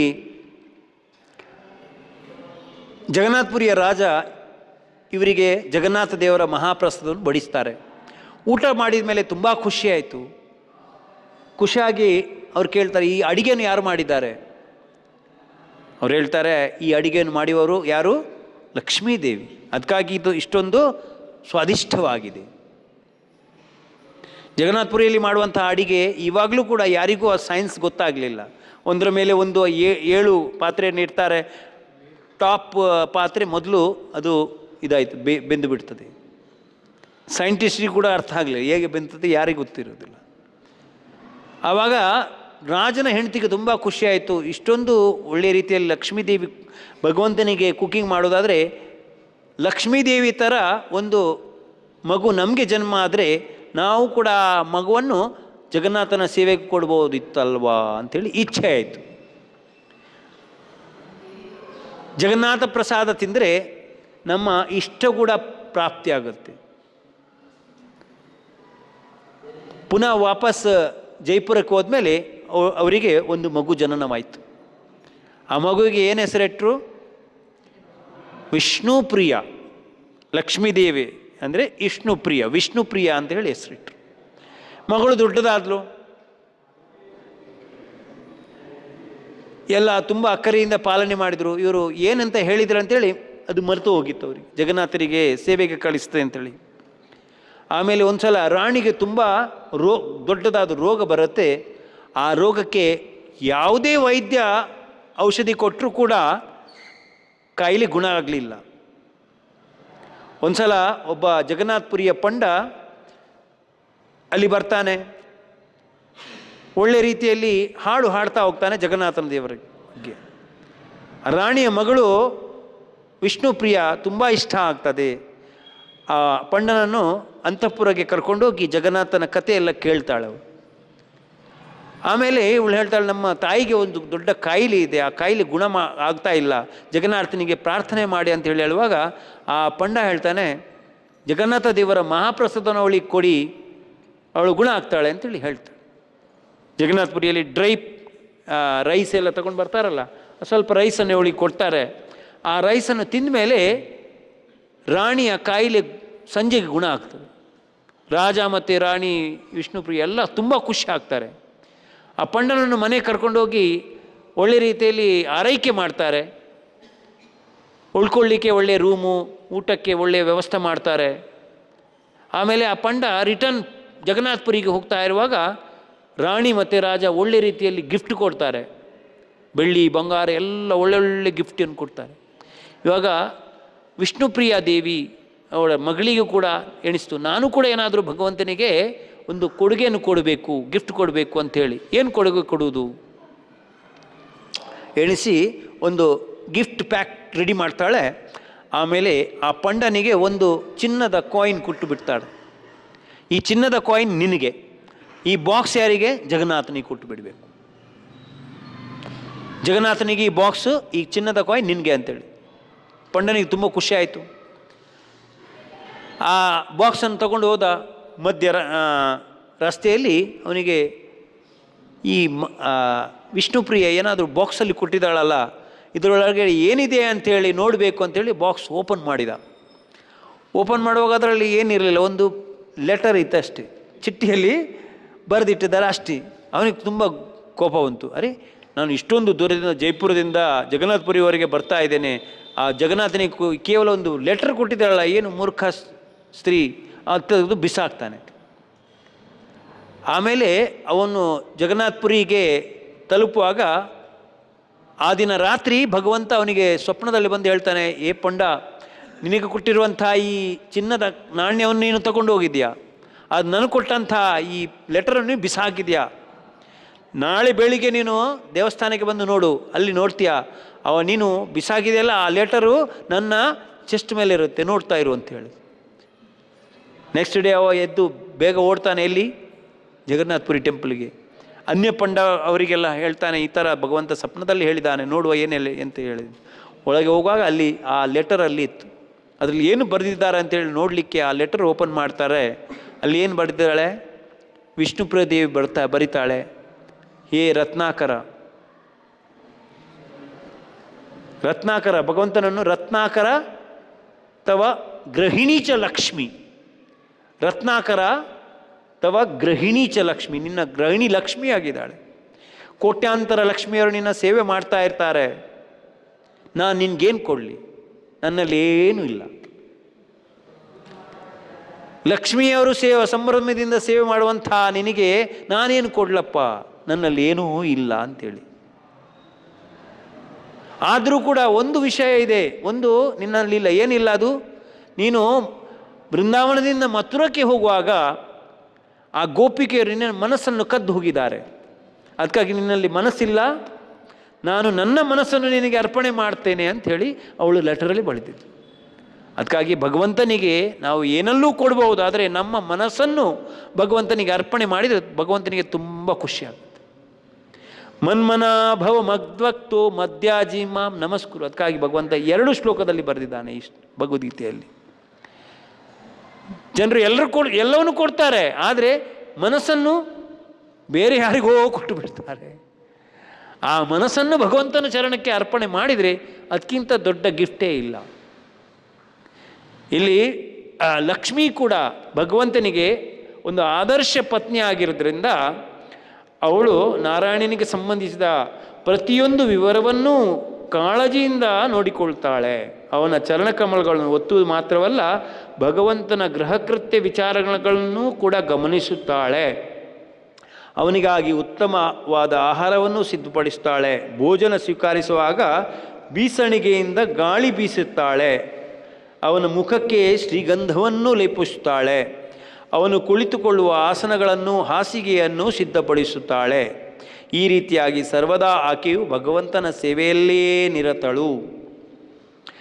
ಇವಾಗ ನೋಡಿ, ದ್ವಾರಕೆಯಲ್ಲಿ ಭಗವಂತನಿಗೆ ಎಷ್ಟು ಪತ್ನಿಯರಿರ್ತಾರೆ? 16,108 ಪತ್ನಿಯರಿದ್ದಾರೆ. 16,108 ಪತ್ನಿಯರು ಕೂಡ ಭಗವಂತನ ಸೇವೆಯಲ್ಲಿ ತೊಡಗಿದ್ದಾರೆ. ಆ ಭಗವಂತನು ಕೂಡ ತನ್ನನ್ನು ತಾನು ಅಷ್ಟೊಂದು ರೂಪದಲ್ಲಿ ವಿಸ್ತಾರ ಮಾಡಿ ಪ್ರತಿಯೊಬ್ಬ ಲಕ್ಷ್ಮಿಯೊಟ್ಟಿಗೆ ವಾಸ ಮಾಡ್ತಾನೆ. ಆ ಲಕ್ಷ್ಮಿಯರು ಸ್ವಹಸ್ತದಿಂದ ಎಲ್ಲ ಪ್ರಕಾರದ ಸೇವೆಯನ್ನು ಮಾಡ್ತಾರೆ.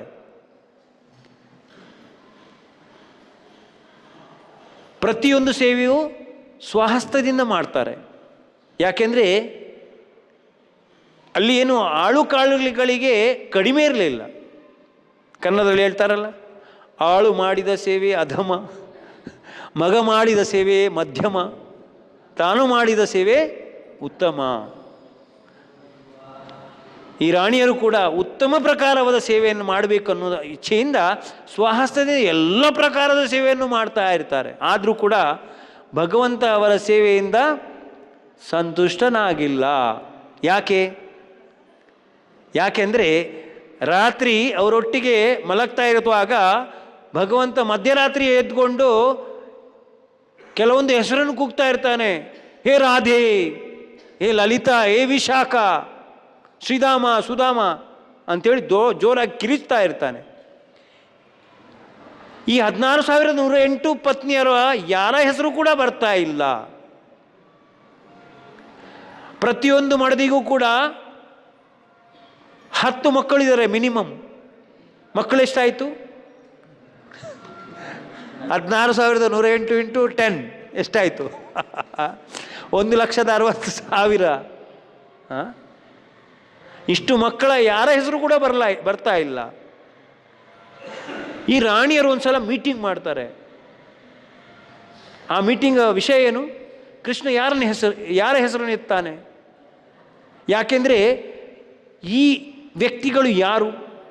ನಾವು ಇಷ್ಟೊಂದು ಸೇವೆ ಮಾಡಿ ಭಗವಂತನನ್ನು ಪ್ರೀತಿ ಇಂದ ಸೇವೆ ಮಾಡಿ ಅವರನ್ನು ಪ್ರಸನ್ನಗೊಳಿಸಬೇಕಂತ ಸೇವೆ ಮಾಡ್ತೇವೆ, ಆದರೂ ಕೂಡ ನಮ್ಮ ಸೇವೆಯಿಂದ ಅವರು ಸಂತುಷ್ಟ ಆಗ್ತಾ ಇಲ್ಲಲ್ಲ, ಇವರು ಯಾವ ಸೇವೆ ಮಾಡಿದ್ದಾರೆ, ಇವರು ಮಾಡುವಂತಹ ಸೇವೆಯನ್ನು ನಾವು ಕೂಡ ಮಾಡಬೇಕು ಅನ್ನುವಂಥ ಇಚ್ಛೆಯಿಂದ ಅವರು ಕೇಳ್ತಾರೆ ಒಂದು ಸಲ, ಹೇ ಕೃಷ್ಣ. ಕೃಷ್ಣ ದ್ವಾರಕೆಯಲ್ಲಿ ರಾಜ, ಕೃಷ್ಣ ಬಲರಾಮ ಇಬ್ಬರು ಸುಧರ್ಮ ಸಭೆಗೆ ಹೋಗ್ತಾ ಇರುವಾಗ ಅಡ್ಡಗಟ್ಟಿ ಎಲ್ಲ ರಾಣಿಯರು ಹೇಳ್ತಾರೆ, ನಮಗೊಂದು ಪ್ರಶ್ನೆ ಇದೆ. ಏನು ಪ್ರಶ್ನೆ? ಪ್ರಶ್ನೆ ಅಂದರೆ, ನೀನು ರಾತ್ರಿಯಲ್ಲಿ ಯಾರ ಹೆಸರನ್ನು ಕಿರಿಸ್ತೀಯ? ರಾಧೆ, ಲಲಿತಾ, ಅಭಿಷೇಕ್ ಇವರಲ್ಲಿ ಯಾರು? ಅವ್ರು ಏನು ಸೇವೆ ಮಾಡಿದ್ದಾರೆ, ಅವರ ಸೇವೆಯಿಂದ ನೀನು ಎಷ್ಟೊಂದು ಖುಷಿಯಾಗಿದೆಯಾ ಅಂಥೇಳಿ. ಆವಾಗ ಕೃಷ್ಣ ಹೇಳ್ತಾನೆ, ಇದನ್ನು ನಾವು ಹೇಳಲಿಕ್ಕೆ ಸಾಧ್ಯ ಇಲ್ಲ, ಇದನ್ನು ಹೇಳಲಿಕ್ಕೆ ನನಗೆ ಸಾಧ್ಯ ಇಲ್ಲ. ಈ ಬಲರಾಮ ಇದ್ದಾರಲ್ಲ, ಇವರ ತಾಯಿ ಹೆಸರು ರೋಹಿಣಿ ದೇವಿ. ಆ ರೋಹಿಣಿ ದೇವಿಯನ್ನು ಕೇಳಿ ಅವರು ಹೇಳ್ತಾರೆ ಅಂತ.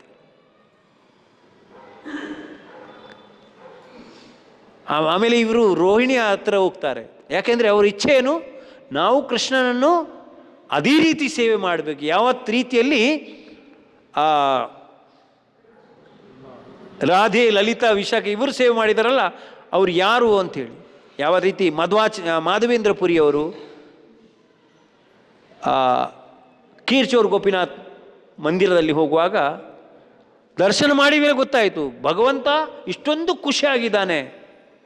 ಇಲ್ಲಿಯ ಸೇವಕರು ಭಗವಂತನೇ ಒಳ್ಳೆ ರೀತಿಯಲ್ಲಿ ಅಡಿಗೆ ಮಾಡಿ ಭಗವಂತನಿಗೆ ತಿನ್ನಿಸ್ತಾ ಇದ್ದಾರೆ. ಅದೇ ಥರ ಸೇವೆಯನ್ನು ನಾನು ಕೂಡ ಮಾಡಬೇಕು ಅನ್ನುವಂಥ ಇಚ್ಛೆಯಿಂದ ಕೇಳ್ತಾರೆ, ಏನೆಲ್ಲ ಭೋಗವನ್ನು ಅರ್ಪಣೆ ಮಾಡ್ತೀರಾ ಅಂತೇಳಿ. ಆವಾಗ ಅವರು ಹೇಳ್ತಾರೆ, ನಾವು ಇಲ್ಲಿ ಒಂದು ಅಮೃತ ಕೇಳಿ ಅನ್ನುವಂಥ ಒಂದು ಖೀರ ಅರ್ಪಣೆ ಮಾಡ್ತೀವಿ. ಅದೇ ಥರ ಭಕ್ತರು ಭಗವಂತನ ಪ್ರಸನ್ನತೆಗಾಗಿ ಯಾವುದೇ ಪ್ರಕಾರದ ಸೇವೆ ಮಾಡಲಿಕ್ಕೆ ರೆಡಿ ಇರ್ತಾರೆ. ಇದೇ ಥರ ಇಲ್ಲಿ ರಾಣಿಯರು ಕೂಡ ಇದನ್ನೇ ಸೇವೆಯನ್ನು ಕೇಳ್ತಾರೆ. ನಿಮಗೆಲ್ಲ ಗೊತ್ತಿದೆ ಜಗನ್ನಾಥ ದೇವರ ಕಥೆ ಅದು. ಆಮೇಲೆ ವಿವರವಾಗಿ ರೋಹಿಣಿ ದೇವಿ ಕಥೆ ಹೇಳ್ತಾಳೆ. ಇಲ್ಲಿ ಈ ಶ್ಲೋಕದಲ್ಲಿ ಕೂಡ ಅದೇ ಥರ ಮುಂದಕ್ಕೆ ಹೇಳ್ತಾರೆ ಪ್ರಭುಪಾದರು.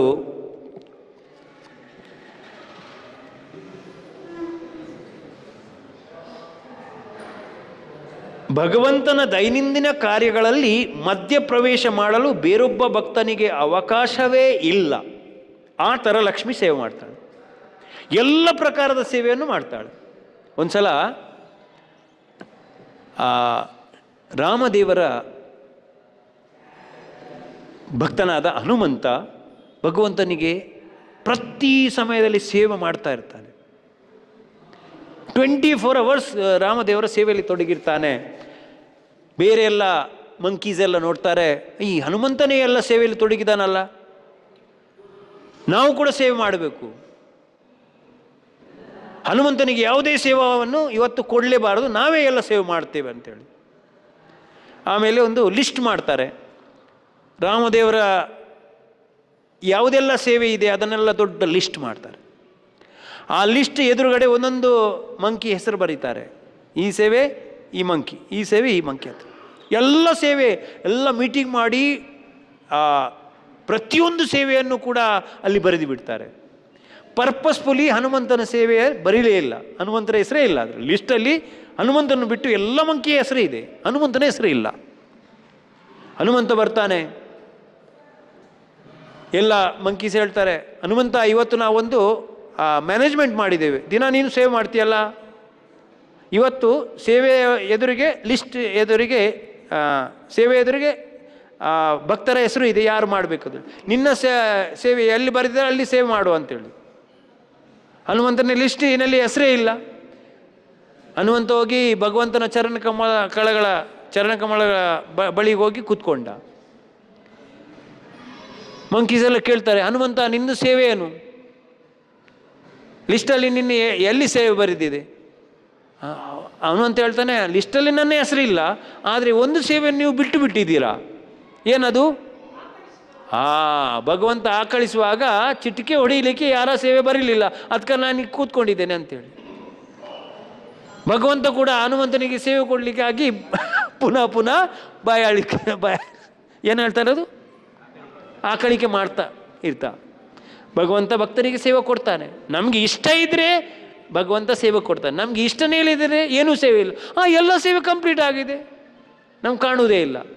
ಆದರೆ ಲಕ್ಷ್ಮೀದೇವಿಯರು ಎಲ್ಲ ಸೇವೆಯನ್ನು ಮಾಡ್ತಾರೆ, ಯಾವುದೇ ಪ್ರಕಾರದ ಅವಕಾಶವೇ ಇಲ್ಲ. ದೈನಂದಿನ ಕಾರ್ಯದಲ್ಲಿ ಮಧ್ಯಪ್ರವೇಶ ಮಾಡಲು ಬೇರೊಬ್ಬ ಭಕ್ತನಿಗೆ ಅವಕಾಶವೇ ಇಲ್ಲ. ಆದ್ದರಿಂದ ಮಹಾಲಕ್ಷ್ಮಿಯ ಕೆಲಸವನ್ನು ತಾನು ಮಾಡಲು ತೊಡಗಿದರೆ ಅದರಿಂದ ಆಕೆಗೆ ಅಸಮಾಧಾನ ಉಂಟಾಗಬಹುದೆಂದು ಪೃಥು ಮಹಾರಾಜನು ಭಾವಿಸಿದನು. ವಿಶ್ವಜನನಿಯಾದ ಲಕ್ಷ್ಮಿಯು ಪೃಥುವಿನಂಥ ಅಮುಖ್ಯವಾದ ಭಕ್ತನನ್ನು ಕುರಿತು ಏತಕ್ಕಾಗಿ ಕೋಪಗೊಳ್ಳಬೇಕು? ಅದೇನೂ ಸಂಭವನೀಯವಾಗಿರಲಿಲ್ಲ. ಆದರೂ ಪೃಥು ಮಹಾರಾಜ ತನ್ನ ವೈಯಕ್ತಿಕ ರಕ್ಷಣೆಗೋಸ್ಕರವಾಗಿ ತನ್ನ ಪಕ್ಷ ನಿಲ್ಲಬೇಕೆಂದು ಭಗವಂತನನ್ನು ಕೋರಿದನು. ಪೃಥುವು ವೇದಗಳ ಕರ್ಮಕಾಂಡದ ಪ್ರಕಾರ ಯಾಗಾಚರಣೆ ಅಥವಾ ಕಾಮ್ಯಕರ್ಮಗಳಲ್ಲಿ ನಿರತನಾಗಿದ್ದನು.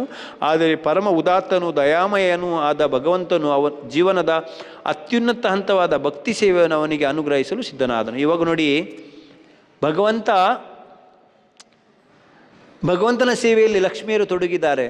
ಇವಾಗ ಪೃಥು ಮಹಾರಾಜ ಏನು ಎಣಿಸ್ತಾನೆ, ಈ ಲಕ್ಷ್ಮಿಯರು ಮಾಡುವಂತಹ ಸೇವೆಯನ್ನು ನಾನು ಮಾಡಿದರೆ ಅವರಿಗೆ ಅಸಮಾಧಾನ ಆಗಬಹುದು ಅನ್ನುವಂಥ ಉದ್ದೇಶದಿಂದ ಅವನು ಹೇಳ್ತಾನೆ, ಆ್ಯಕ್ಚುಲಿ ಭಗವಂತನ ಸೇವೆ ಮಾಡುವಾಗ ಅಸಮಾಧಾನ ಆಗುವ ಅಗತ್ಯನೇ ಇಲ್ಲ. ಉಲ್ಟಾ ಭಕ್ತರೇನು ಮಾಡ್ತಾರೆ, ಶುದ್ಧ ಭಕ್ತರು ಇನ್ನೊಬ್ಬರು ಭಕ್ತರನ್ನು ಭಗವಂತನ ಸೇವೆಗೆ ತೊಡಗಿಸ್ತಾರೆ. ಅದರಿಂದ ಭಗವಂತನಿಗೆ ಇನ್ನಷ್ಟು ಜಾಸ್ತಿ ಪ್ರಸನ್ನತೆ ಆಗ್ತದೆ. ಇವಾಗ ನಾವಂತೂ ಭಗವಂತನ ಭಕ್ತಿಯಲ್ಲಿ ತೊಡಗಿದ್ದೇವೆ, ಸಮಹರದರ್ ನಾವು ಭಗವಂತನ ಭಕ್ತಿಯಲ್ಲಿ ತೊಡಗಿದ್ದೇವೆ. ಅದಕ್ಕಾಗಿ ನಮ್ಮದಂತೂ ಭಗವಂತನ ಧಾಮ ಪ್ರಾಪ್ತಿ ಮಾಡೋದು ಅದು ನಿಘಂಟಾಗಿದೆ. ಇನ್ನಷ್ಟು ಜನ ಈ ಬೆಂಗಳೂರಲ್ಲಿ ಎಷ್ಟೇ ಜನ ಭಗವಂತನ ಬಳಿ ಇಲ್ಲಿವರೆಗೆ ಬರಲಿಲ್ಲ, ಅವರನ್ನು ಕೂಡ ಭಕ್ತಿ ಸೇವೆಗಳಲ್ಲಿ ತೊಡಗಿಸಬೇಕು ಅನ್ನುವಂಥ ಉದ್ದೇಶ ಶುದ್ಧ ಭಕ್ತರಾಗಿರ್ತದೆ. ಅದಕ್ಕಾಗಿ ನಾವು ಪ್ರಸಾರ ಮಾಡಬೇಕು. ಶ್ರೀಲ ಪ್ರಭುಪಾದರು AC ಭಕ್ತಿವೇದಾಂತ ಸ್ವಾಮಿ ಶ್ರೀಲ ಪ್ರಭುಪಾದರು ಅಮೆರಿಕಕ್ಕೆ ಹೋದಂಥ ಕಾರಣನೇ ಇದು. ಯಾಕೆಂದರೆ ಭಕ್ತರ ಹೃದಯದಲ್ಲಿ ಕರುಣೆ ಇರುತ್ತದೆ.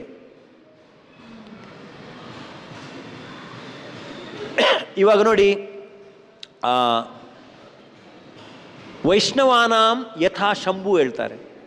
ವೈಷ್ಣವರಲ್ಲಿ ಸರ್ವಶ್ರೇಷ್ಠ ವೈಷ್ಣವರು ಯಾರು? ಶಿವ. ಯಾಕೆ ಅವರು ಸರ್ವಶ್ರೇಷ್ಠರಾದರು?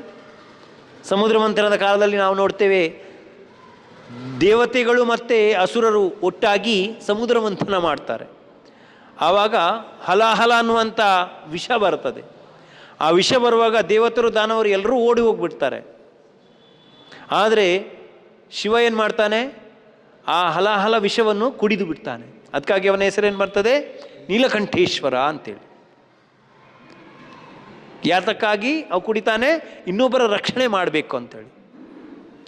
ಆವಾಗ ಅಲ್ಲಿ ಶ್ರೀಮದ್ ಭಾಗವತದಲ್ಲಿ ಒಂದು ಶ್ಲೋಕ ಬರೀತಾರೆ, ತಪ್ಯಂತೆ ಲೋಕತಾಪೇನ ಪ್ರಾಯಶೋ ಸಾಧವೋ ಜನಃ ಪರಮ ಆರಾಧನಂ ತದ್ದಿ ಪುರುಷಸ್ಯ ಅಖಿಲಾತ್ಮನ ಅಂಥೇಳಿ.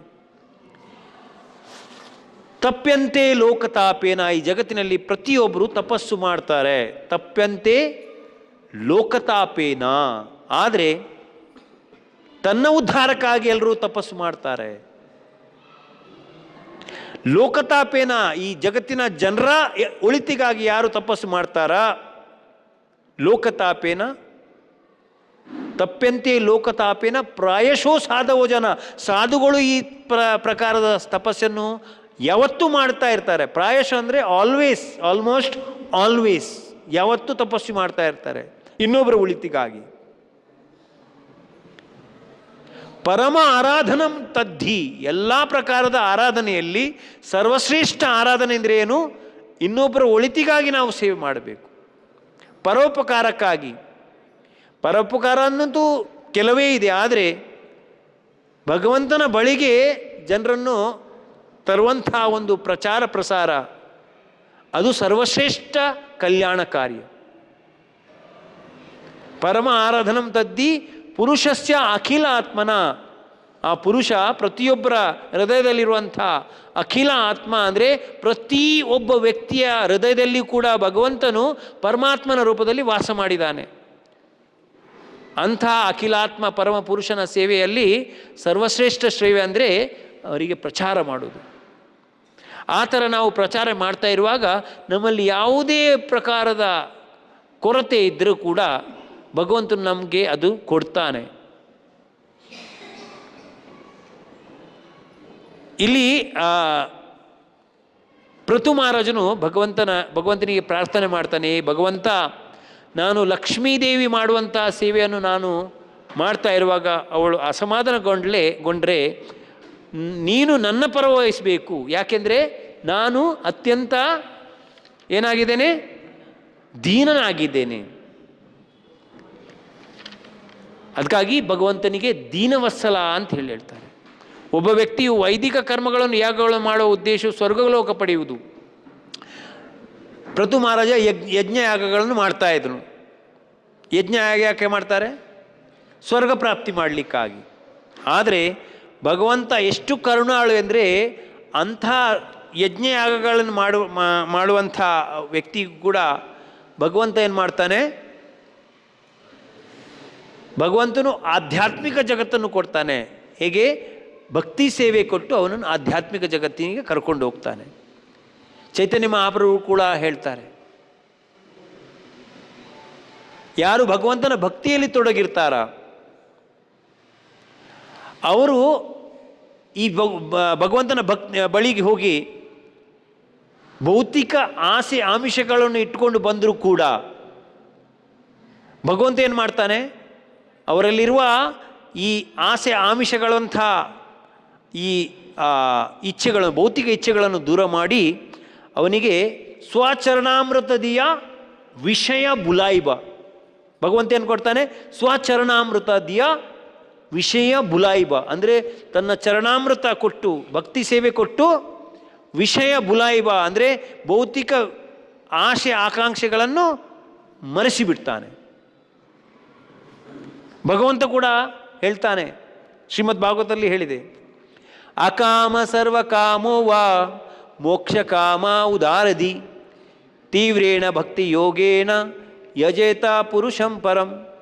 ನಮ್ಮಲ್ಲಿ ಭೌತಿಕ ಆಸೆ ಇದ್ದರೂ ಕೂಡ, ಯಾವುದೇ ಆಸೆ ಇಲ್ಲದಿದ್ದರೂ ಕೂಡ, ಆ ಕಾಮ ಅಂದರೆ ಯಾವುದೇ ಕಾಮನೆ ಇಲ್ಲದೆ, ಸರ್ವಕಾಮ ಅಂದರೆ ಎಲ್ಲ ಆಸೆ ಇದ್ದು ಕೂಡ, ಅಕಾಮ ಸರ್ವಕಾಮೋವ ಮೋಕ್ಷ ಕಾಮ. ಮೋಕ್ಷ ಕಾಮ ಅಂದರೆ ಮೋಕ್ಷ ಪ್ರಾಪ್ತಿ ಮಾಡಲಿಕ್ಕೆ ಯಾರು ಇಚ್ಛೆ ಮಾಡ್ತಾರೆ? ಜ್ಞಾನಿಗಳು. ಆಮೇಲೆ ಯೋಗಿಗಳು ಸಿದ್ಧಿ ಪ್ರಾಪ್ತಿ ಮಾಡಬೇಕು ಅಂತ. ಭುಕ್ತಿ ಮುಕ್ತಿ ಸಿದ್ಧಿ ಕಾಮಿ ಸಕಲೇ ಅಶಾಂತ. ಕರ್ಮಕಾಂಡ ಮಾಡುವವರು ನಮಗೆ ಭೌತಿಕ ಭೋಗ ಆಸೆ ಇಂದ ಭಗವಂತನ ಬಳಿಗೆ ಬರ್ತಾರೆ. ಜ್ಞಾನಿಗಳು ಮುಕ್ತಿ ಪ್ರಾಪ್ತಿ ಮಾಡಬೇಕು ಅನ್ನುವಂಥ ಇಚ್ಛೆಯಿಂದ ಬರ್ತಾರೆ. ಆಮೇಲೆ ಯೋಗಿಗಳು ಸಿದ್ಧಿ ಪ್ರಾಪ್ತಿ ಮಾಡಬೇಕು. ಭುಕ್ತಿ ಮುಕ್ತಿ ಸಿದ್ಧಿ ಕಾಮಿ. ಕಾಮಿ ಅಂದರೆ ಅವರಿಗೆ ಏನಾದರೂ ಕಾಮನೆ ಇರ್ತದೆ. ಸಕಲೇ ಅಶಾಂತ, ಎಲ್ಲರೂ ಅಶಾಂತರಾಗಿರ್ತಾರೆ. ಕೃಷ್ಣ ಭಕ್ತ ನಿಷ್ಕಾಮ. ಕೃಷ್ಣ ಭಕ್ತನಿಗೆ ಯಾವುದೇ ಭೌತಿಕ ಇಚ್ಛೆ ಇರುವುದಿಲ್ಲ, ಆದರೆ ಆಧ್ಯಾತ್ಮಿಕ ಇಚ್ಛೆ ಇರ್ತದೆ. ಭಗವಂತನ ಸೇವೆ ಮಾಡುವುದು ಒಂದೇ ಇಚ್ಛೆ ಅವನಿಗೆ. ಭಗವಂತನ ಸೇವೆ ಮಾಡೋದು ಬಿಟ್ಟು ಬೇರೆ ಯಾವುದೇ ಆಸೆ ಇರುವುದಿಲ್ಲ. ಅದಕ್ಕಾಗಿ ಅವನು ಶಾಂತ, ನಿಷ್ಕಾಮ ಅಥೈವ ಶಾಂತ. ಅದಕ್ಕಾಗಿ ಅವನು ಶಾಂತ ಇರ್ತಾನೆ. ನನ್ನ ಜೀವನದಲ್ಲಿ ಕೃಷ್ಣ ಭಕ್ತಿ ಮಾಡಿದರೆ ನನಗೆ ಇನ್ನೇನೂ ಮಾಡುವ ಅಗತ್ಯ ಇಲ್ಲ.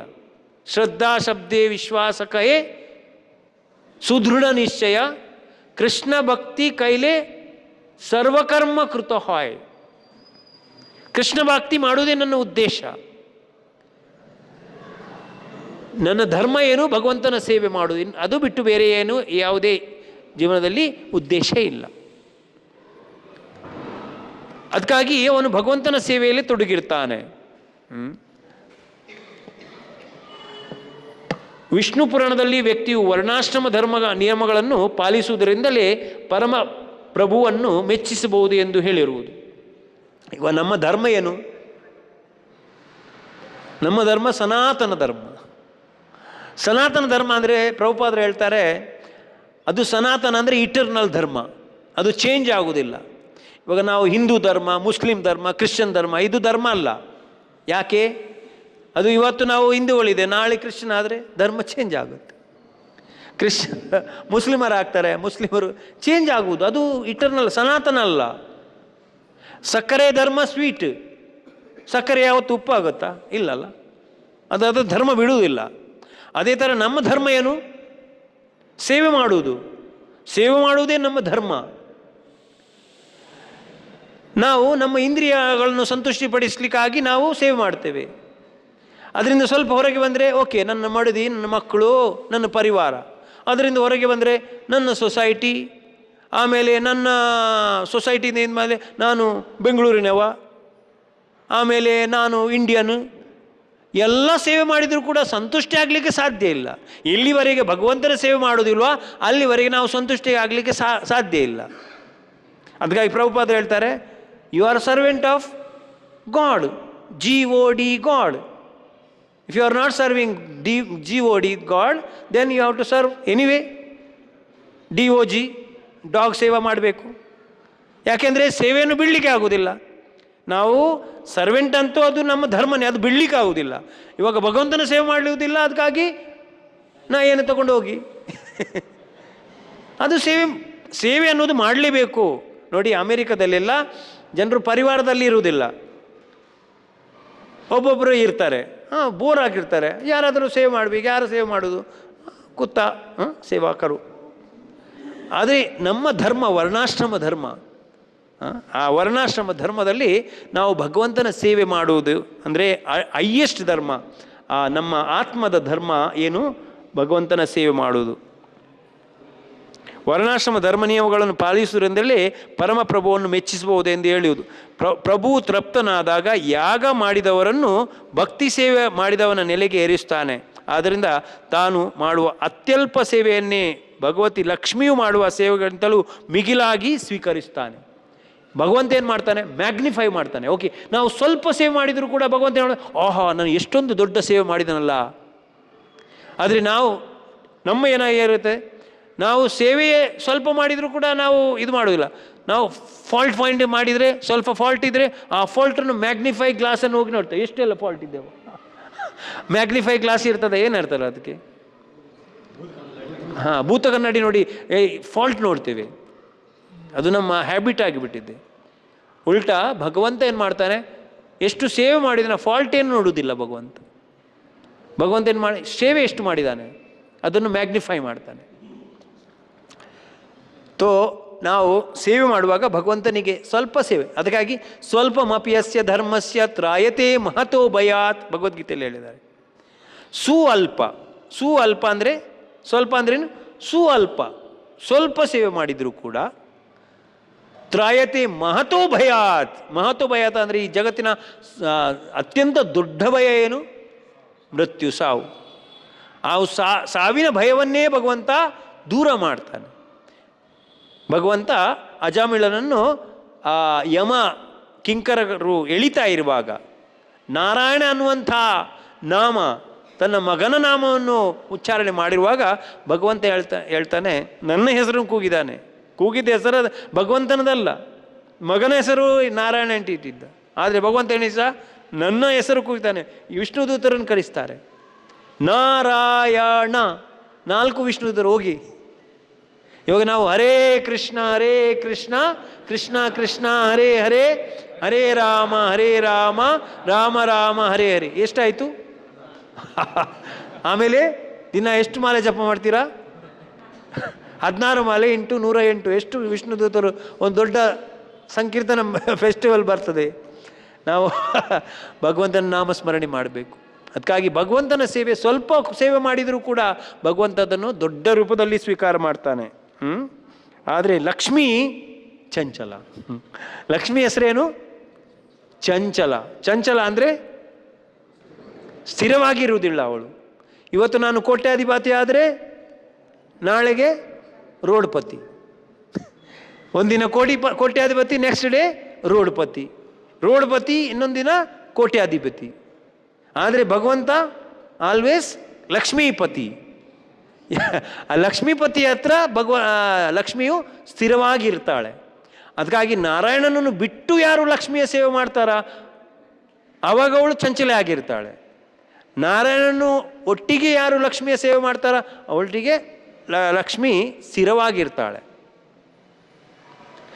ಭಗವಂತನ ಸೇವೆ ಮಾಡಿದರೆ ಭಗವಂತ ನಮಗೆ ಹಾಗೇನೇ ಬಿಟ್ಟು ಬಿಡುವುದಿಲ್ಲ. ಭಗವಂತನ ಸೇವೆ ಮಾಡಿದರೆ ಲಕ್ಷ್ಮಿಯು ಒಟ್ಟಿಗೆ ಫ್ರೀ ಬರ್ತಾಳೆ. ಆದರೆ ಲಕ್ಷ್ಮಿ ಕೇವಲ ಸೇವೆ ಮಾಡಿದರೆ, ನಾರಾಯಣ ಬಿಟ್ಟು ಲಕ್ಷ್ಮಿಯ ಸೇವೆ ಮಾಡಿದರೆ ಅವಳು ಚಂಚಲೆ ಆಗಿರ್ತಾಳೆ. ಅದಕ್ಕಾಗಿ ನಾರಾಯಣನೊಟ್ಟಿಗೆ ಲಕ್ಷ್ಮೀನಾರಾಯಣ, ರಾಧಾಕೃಷ್ಣ, ಸೀತಾರಾಮ ಅದು ಅಂದರೆ ಶಾಶ್ವತವಾಗಿ. ಅಲ್ಲದಿದ್ದರೆ ಅವಳು ಚಂಚಲೆ. ಇವತ್ತು ಕೋಟ್ಯಾಧಿಪತಿ, ನಾಳೆ ರೋಡ್ಪತಿ ಆಗ್ಬೋದು. ಅದಕ್ಕಾಗಿ ಭಗವಂತನಿಗೆ ಲಕ್ಷ್ಮಿ ಅಗತ್ಯ ಇಲ್ಲ. ಅವನು ಆತ್ಮತೃಪ್ತ, ಆತ್ಮತುಷ್ಟ, ಆತ್ಮರಾಮ.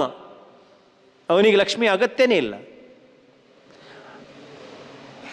ಪ್ರಭುಪಾದರಲ್ಲಿ ಹೇಳ್ತಾರೆ, ಬ್ರಹ್ಮನ ಉತ್ಪಾದನೆ ಮಾಡುವಾಗ, ಬ್ರಹ್ಮನ ಸೃಷ್ಟಿ ಮಾಡುವಾಗ ಲಕ್ಷ್ಮಿ ಅಲ್ಲೇ ಪಾದಸೇವನೆ ಮಾಡ್ತಾ ಇದ್ಲು.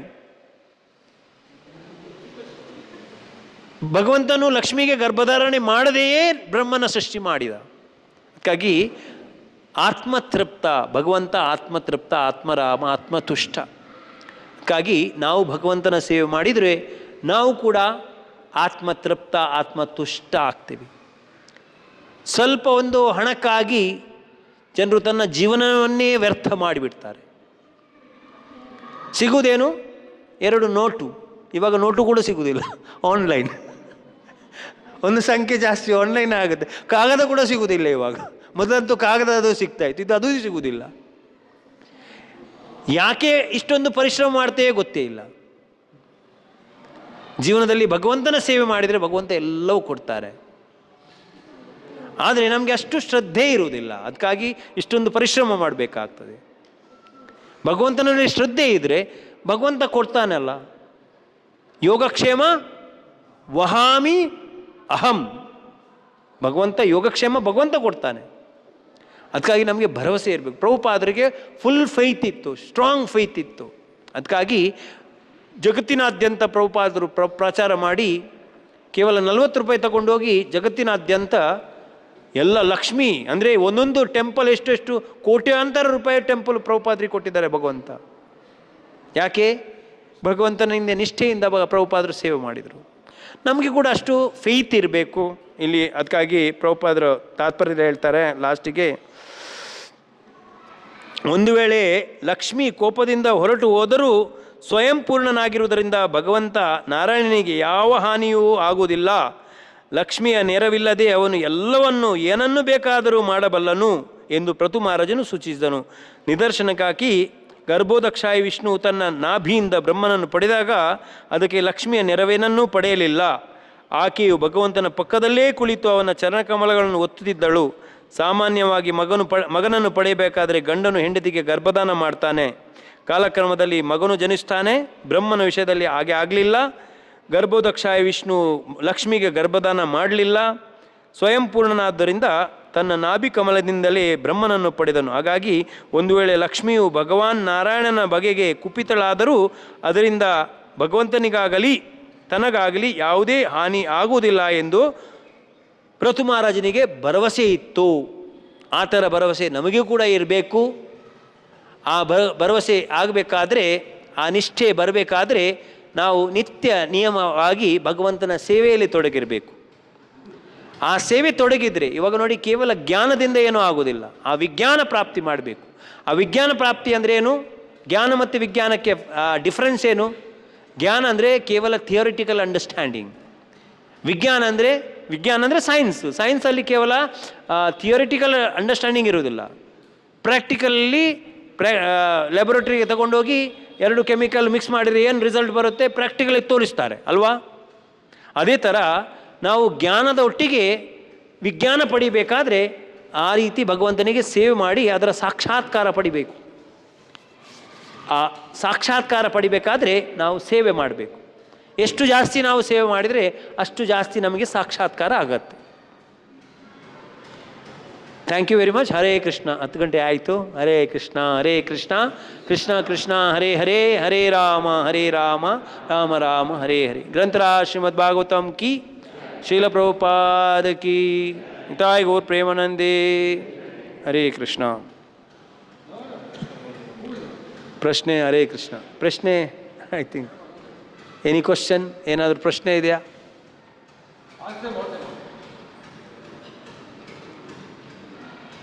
No question. ಹರೇ ಕೃಷ್ಣ. ಹರೇ ಕೃಷ್ಣ. ಹರೇ ಕೃಷ್ಣ.